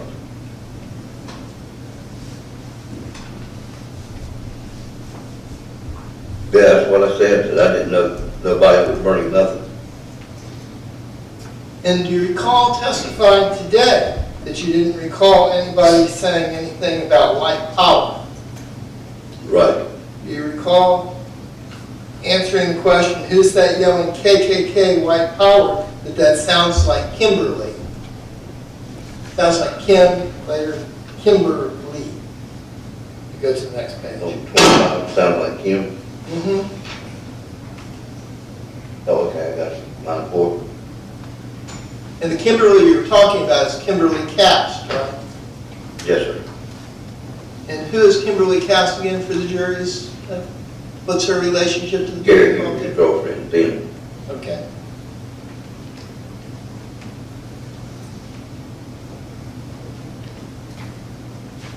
Do you recall anybody saying in that segment of time that nobody would know you're a racist? No, I don't recall. Remember that now, no. Okay. Looking at line 10 to 12, does that refresh your recollection?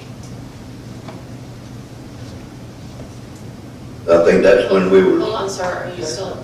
My objection is that's not impeachment. I'm not impeaching him, I'm refreshing his recollection. To refresh.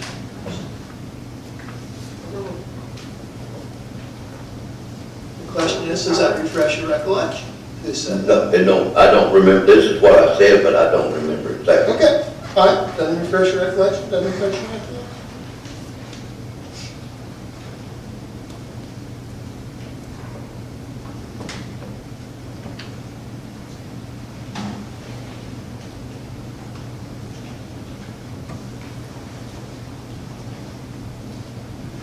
Now, do you recall your testimony today, if I understood it correctly, that the only burning incident you can recall is this palm frond that you talked about today? Yes. Correct? Yes. Isn't it a fact that there was another incident of burning where people were yelling slash and burn? I don't remember that. Would you look at page Where? 157 of your testimony? Give me 1 second.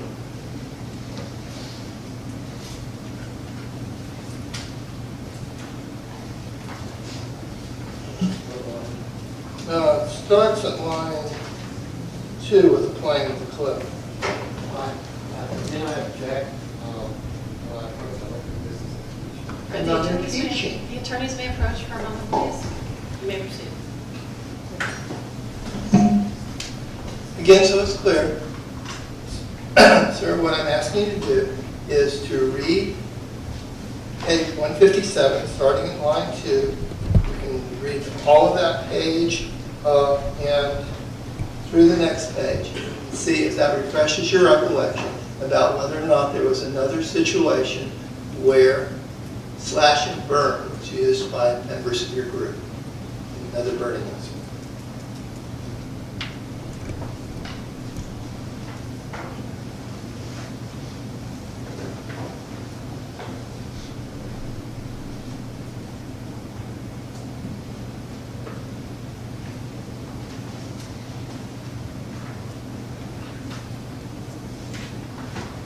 Yeah, but I don't exactly remember or I recall the video of what was. I don't recall that now. Okay. You saw a video then, but you don't recall it now. That 2 years ago, yeah, that's right. I don't recall what was on there. All right. Now, earlier in your testimony, you indicated you did not remember a threatening to burn the Woodward house down when his family was asleep. Do you recall that testimony? Right. Did you refer to page 212 of your testimony? Sorry, Mr. Reisinger, what is the question? 212? Or what is the question? The question is regarding whether or not he recalled the threat to burn the Woodward house down when his family was Okay, asleep. so are you asking him that question? I just asked him that, and he acknowledged he said it earlier. I'll repeat that. But that was my recollection of what he just said. You recall testifying a few moments ago that you did not recall any threat to burn the Woodward house down while they were asleep. Yes. Would you look at page 212, please? Okay. What line? Starting at line 3. Okay.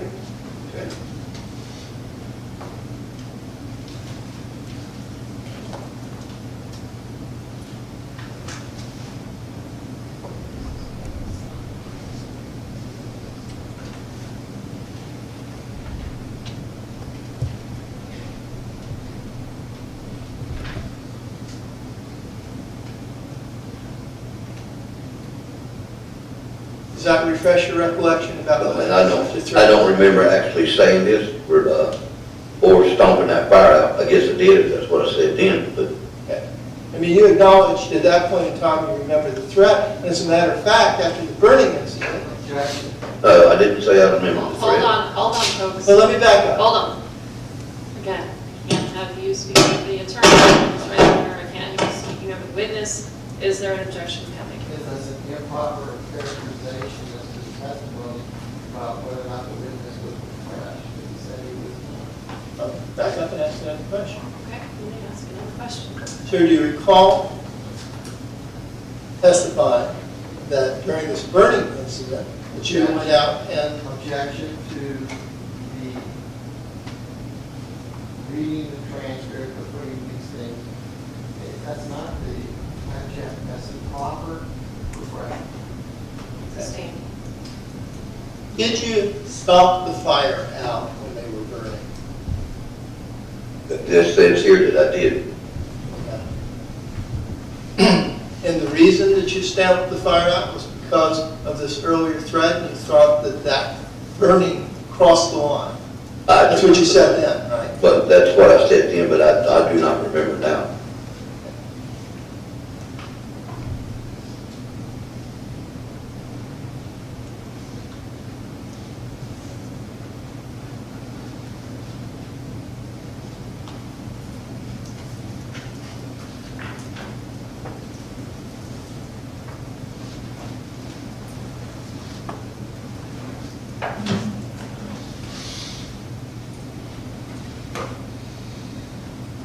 Now, the night of the 2nd, there were other instances, short of actual burning something, where people, including yourself, were walking around with lighters and holding up the lighters and talking about what you were going to do, right? I don't remember that.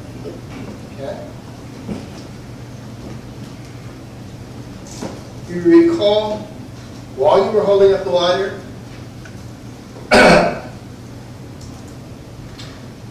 man walking up to you and asking you, saying, "What are we doing over here?" No, I do not recall that. You recall a discussion about what you're going to do if the police come.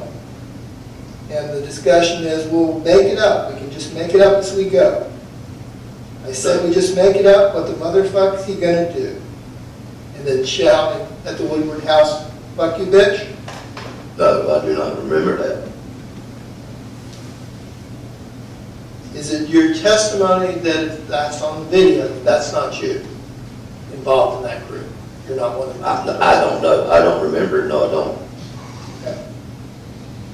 Do you recall shouting over, or having one of your groups shout over at Mr. Woodward, "Fuck you, Billy, fucking queer, fuck you, faggot, fuck you, fucking queer"? No, I did not have nobody shouting. I did not have nobody shouting. Did somebody shout that? Like that, I In your don't know. presence? I do not know. You don't know? No, I don't know. Did you I don't know things of that exactly what everything was said that night. No, I don't. Are you saying that that wasn't, you were part of the group where that was being said? I don't remember when that was said, who said it, or how, or what was said.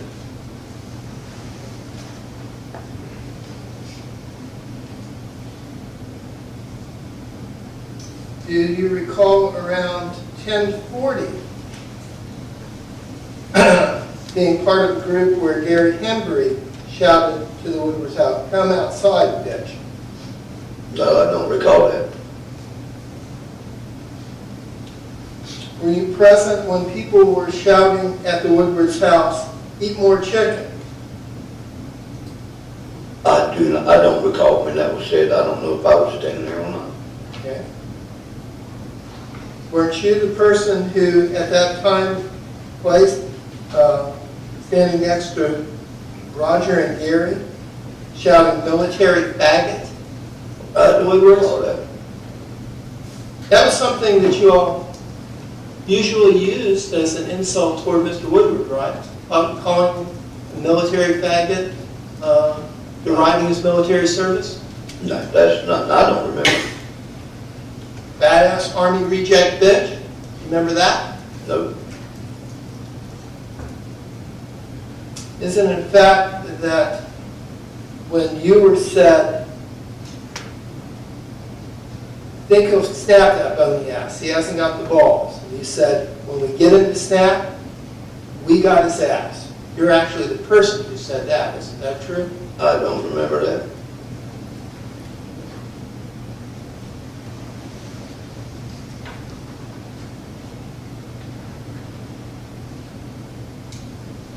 Now, was it your testimony earlier that you weren't present when people mooned the Woodward's house? I don't remember no moon. You recall shouting out, "It's a new movie, Four Cheeks to the Wind"? No, I don't remember saying that. Do you recall singing a little song around that time? Yeah, with his daughter we'll get over 25 days. No, I don't.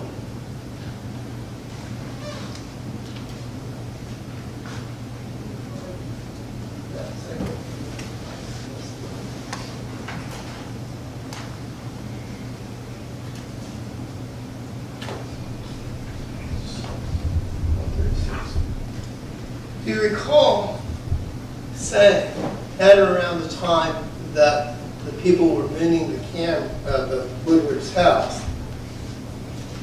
they ain't gonna do it, y'all ain't gonna do it? I don't recall saying that, no. Would you look at page 136, line 14 and 15 through 19?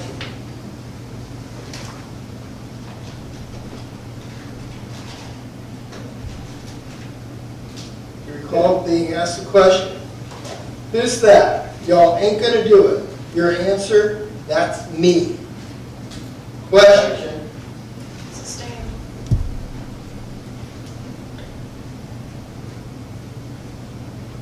do you recall? No, I see where it's written, I don't recall exactly that's what I said, it's wrote down. Do you recall saying it? That No, no, Do you recall whether or not the ain't that was being referred to was mooning the house? no, I do not. Do you recall saying that then? No, I don't. See if lines 17 and 18 refreshes your recollection.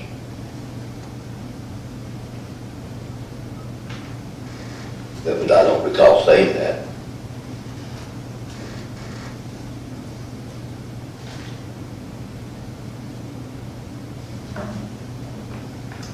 Now, a few moments ago, I asked you a question about singing the song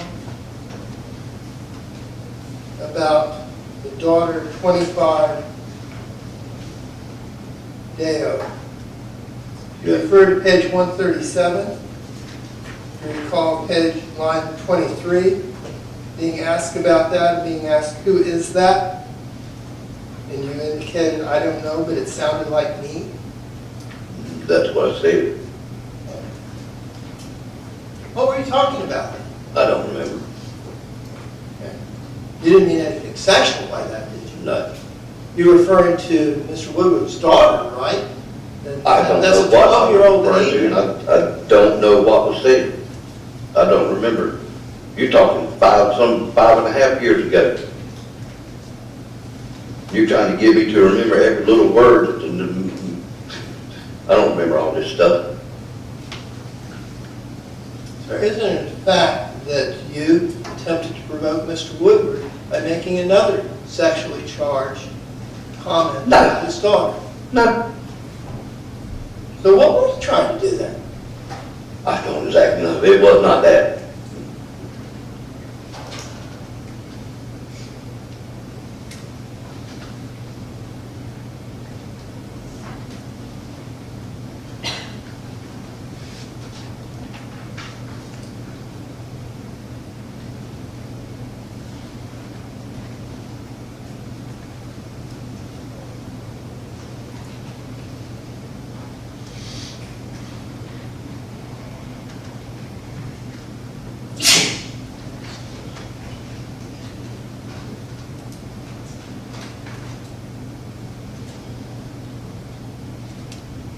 Were you involved in discussions about getting or having a gun on the September? No. Not that I know of. There was no gun to get. Nobody had a gun.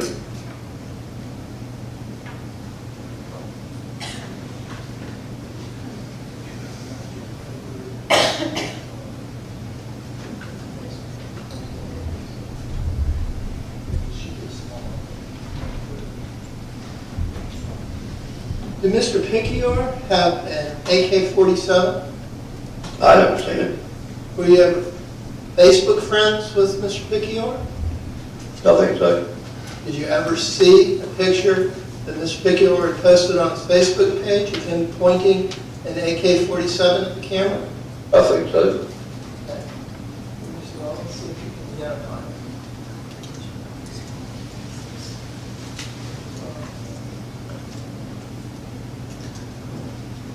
Small version.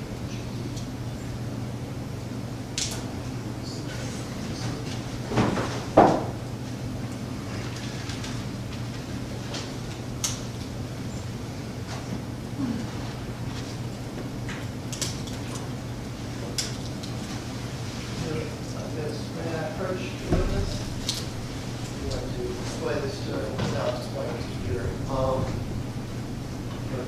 Attorney's your approach. All right, you may proceed. You may. I want to show you defendant's exhibit. Don't display this to the jury, because I don't have to check. But I was that, the pictures she was referring to. Do you understand? Yeah, that's the one I seen. That's the one you saw before? Yeah. Okay.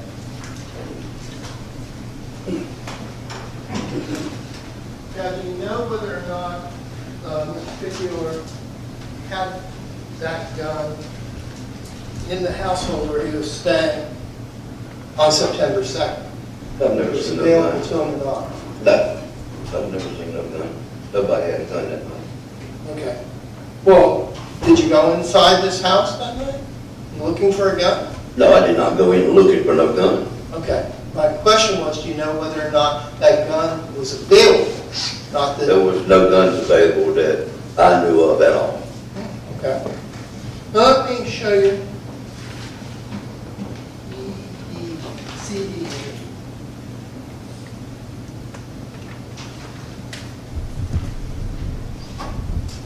Am I approach? May. I want to show you CD. Do you recognize those Yeah. pictures? Yes. And are they pictures of something that was present on September 2nd? That's just a yes or no. Yes, I do believe it were out there. Okay. And this is something that you actually made and created. These are pictures of something you Yeah, I made a bunch put of them. together. Okay. Thank you.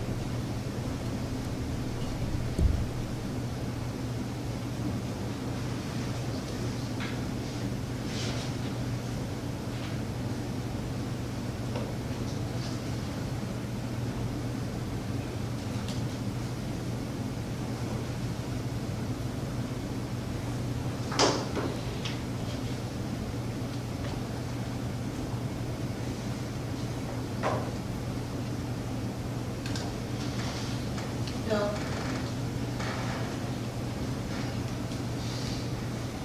do you recall some comments that were made just before the shooting, the seconds of the shooting, to the effect of, come on, get up, let's do it? No, I don't.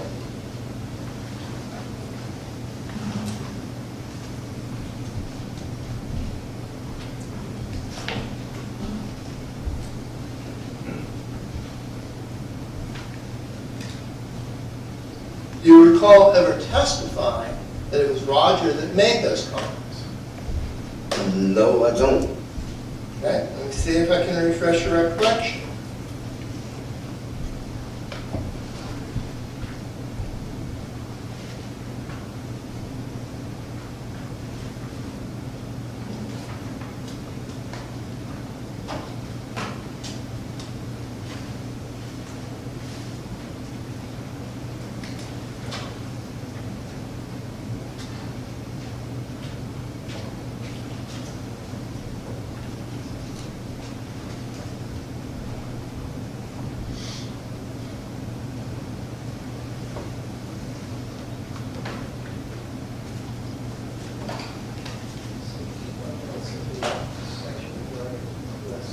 Get back to that in a moment. I'll define that for you.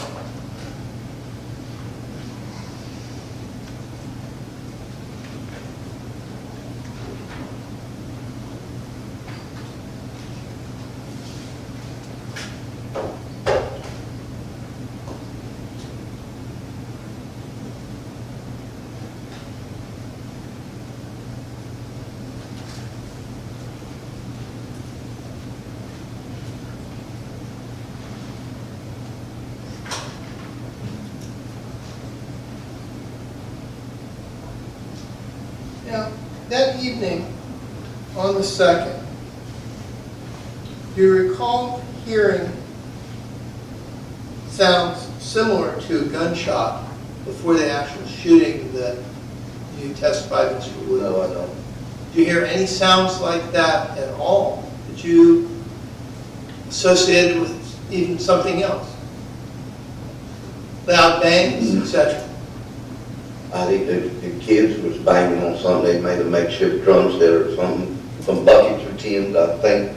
Well, did you hear any explosion type sounds? No, I don't. Did any kids make any explosive device? No. Any homemade firecrackers or No, bombs or anything of that nature? definitely no bomb. Okay. Were you ever present when anything of that nature was discussed by any of the kids? No. Okay. But my question specifically at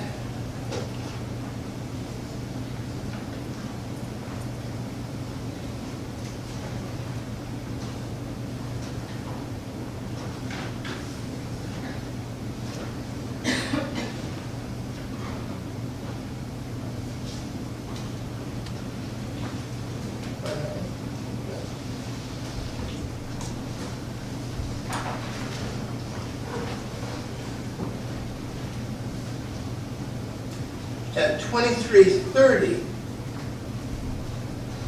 do you recall hearing a loud cracking, shot-like noise, people making some sort of comment about shot or shooting? No, I don't recall.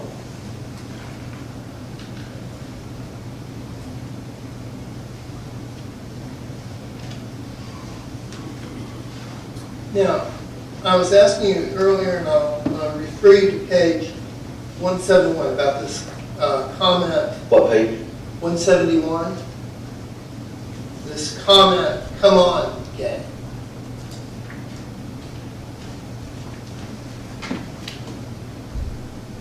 Just before the shooting. What line? Starting at line 23.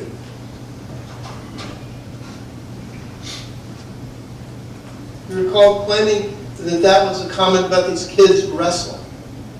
Yes, that's what I said then. Okay. That's your recollection now? Oh, I don't remember, but that's what I said this time. I don't remember exactly what was said. Okay.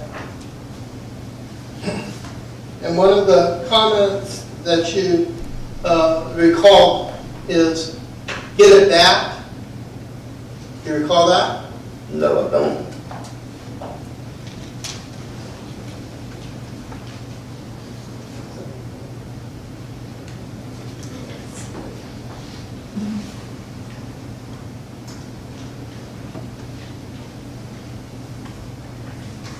Page 171, line 3.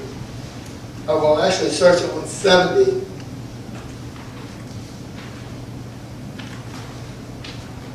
Line 170, 23. Do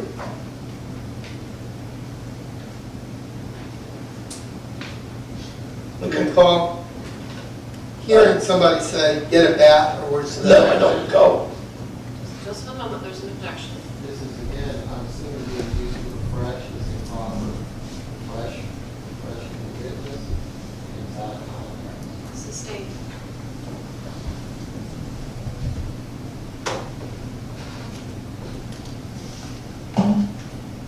Did you ever hear anybody say the words, "Get a bat," words to that effect, "Come on, let's get up, let's go," in conjunction with a woman's shouting out, "Oh my God, they're going to do it"? No, I do not. Don't recall hearing that at all. No, no. Okay.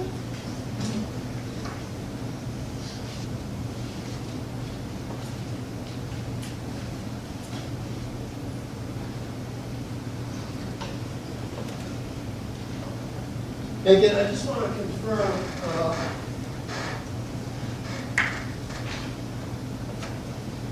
I understood your testimony. I think you were having that you had gone in to show some sort of lure to Justin. Is that correct? I may have, as I had. Okay. Now, isn't it a fact that that's the first time that you claimed that there was any conversation about a lure? Earlier hearing you talk about that at all? No, I don't remember that. I mean, this is what I remember now. Okay.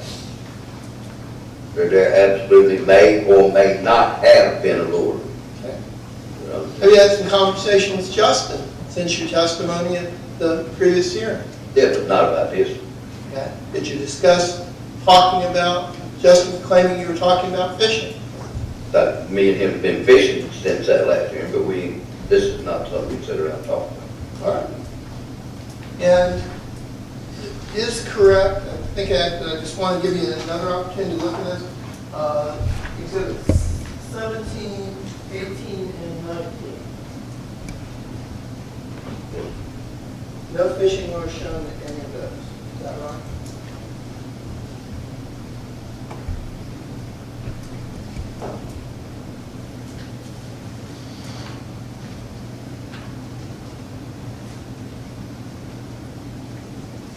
No, I don't see.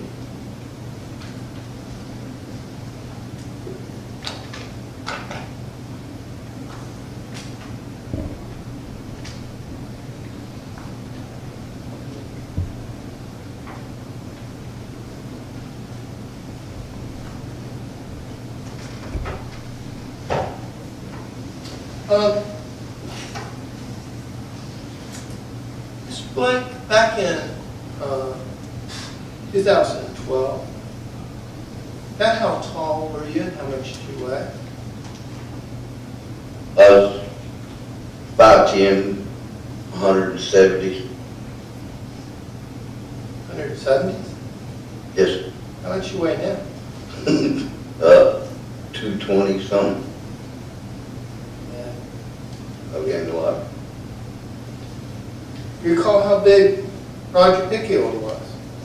He was probably around 220, 225. Yeah. He was a pretty big boy. Could have been as big as 280? No, I don't think it was that big. But I mean, I don't know. Yeah. How big was Gary Henry? Probably 150. 150? Yeah. Been as he was much skinny. as 200? No. Gary ain't never seen 200 in his life. Okay.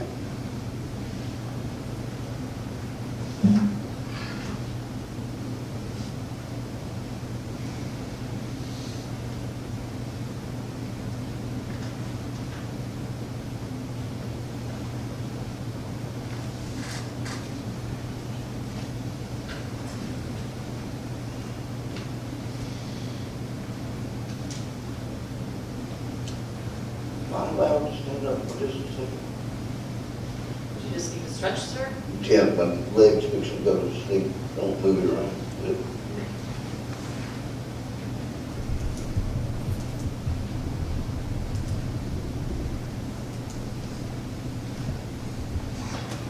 Sir, if you had an opportunity to listen to the video, particularly the sequence of shots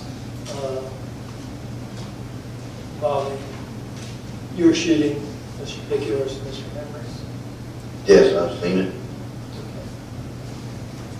Now, if I understood your testimony about the sequence that you're claiming,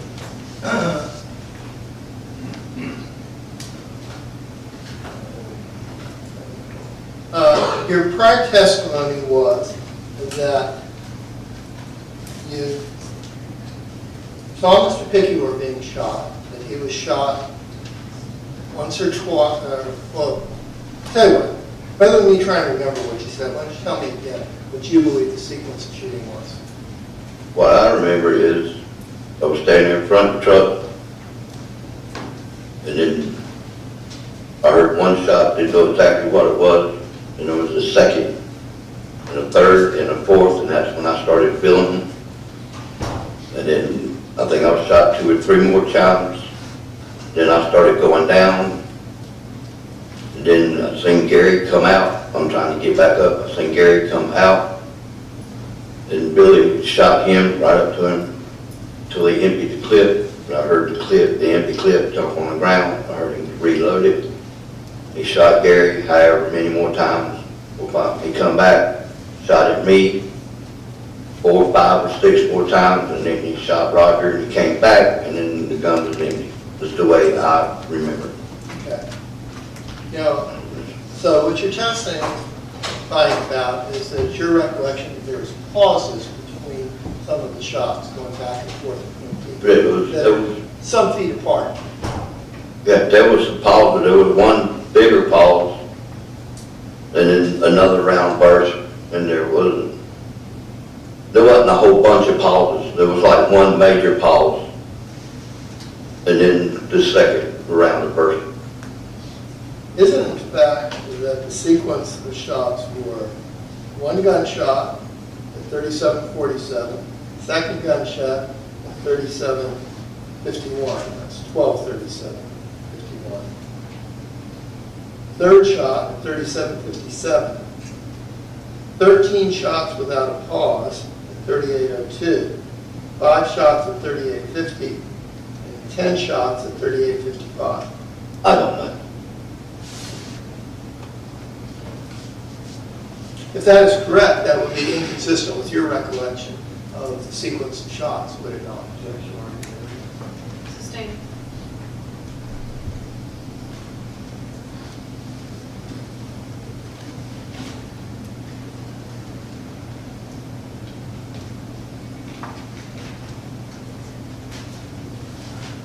I mean, Okay.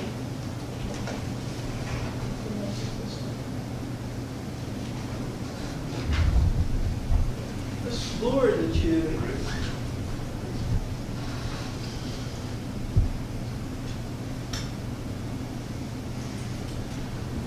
this lure that was being discussed, what kind of lure is it? This little bitty thing, big thing? What are we talking about? I don't know exactly which one I would have had, but it was that offshore bag, it was a pretty big one. Okay, when you say pretty big, 6 to 10 is inches. something like that? They've probably been about 10 inches long. Well, about 10 inches long, so even bigger than your fist, real big. So it wouldn't be something that would be hard to see. Oh, no, you'd be able to see it. Okay. No further questions. At this time, I would ask that you be kept for possible ready cross-examination.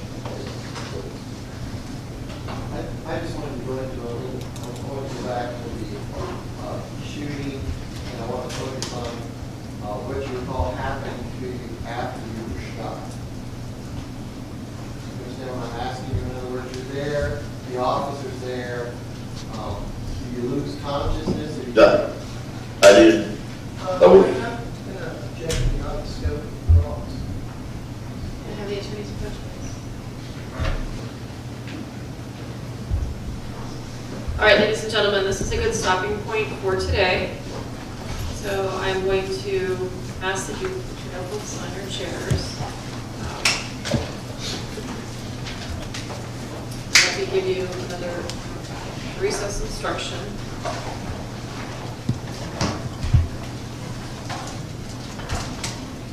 And Mr. Blake, will step down.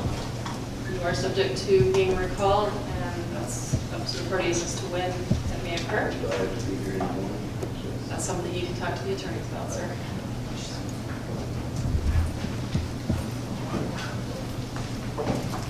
So again, ladies and gentlemen, we're going to recess until tomorrow morning. I'll ask that you return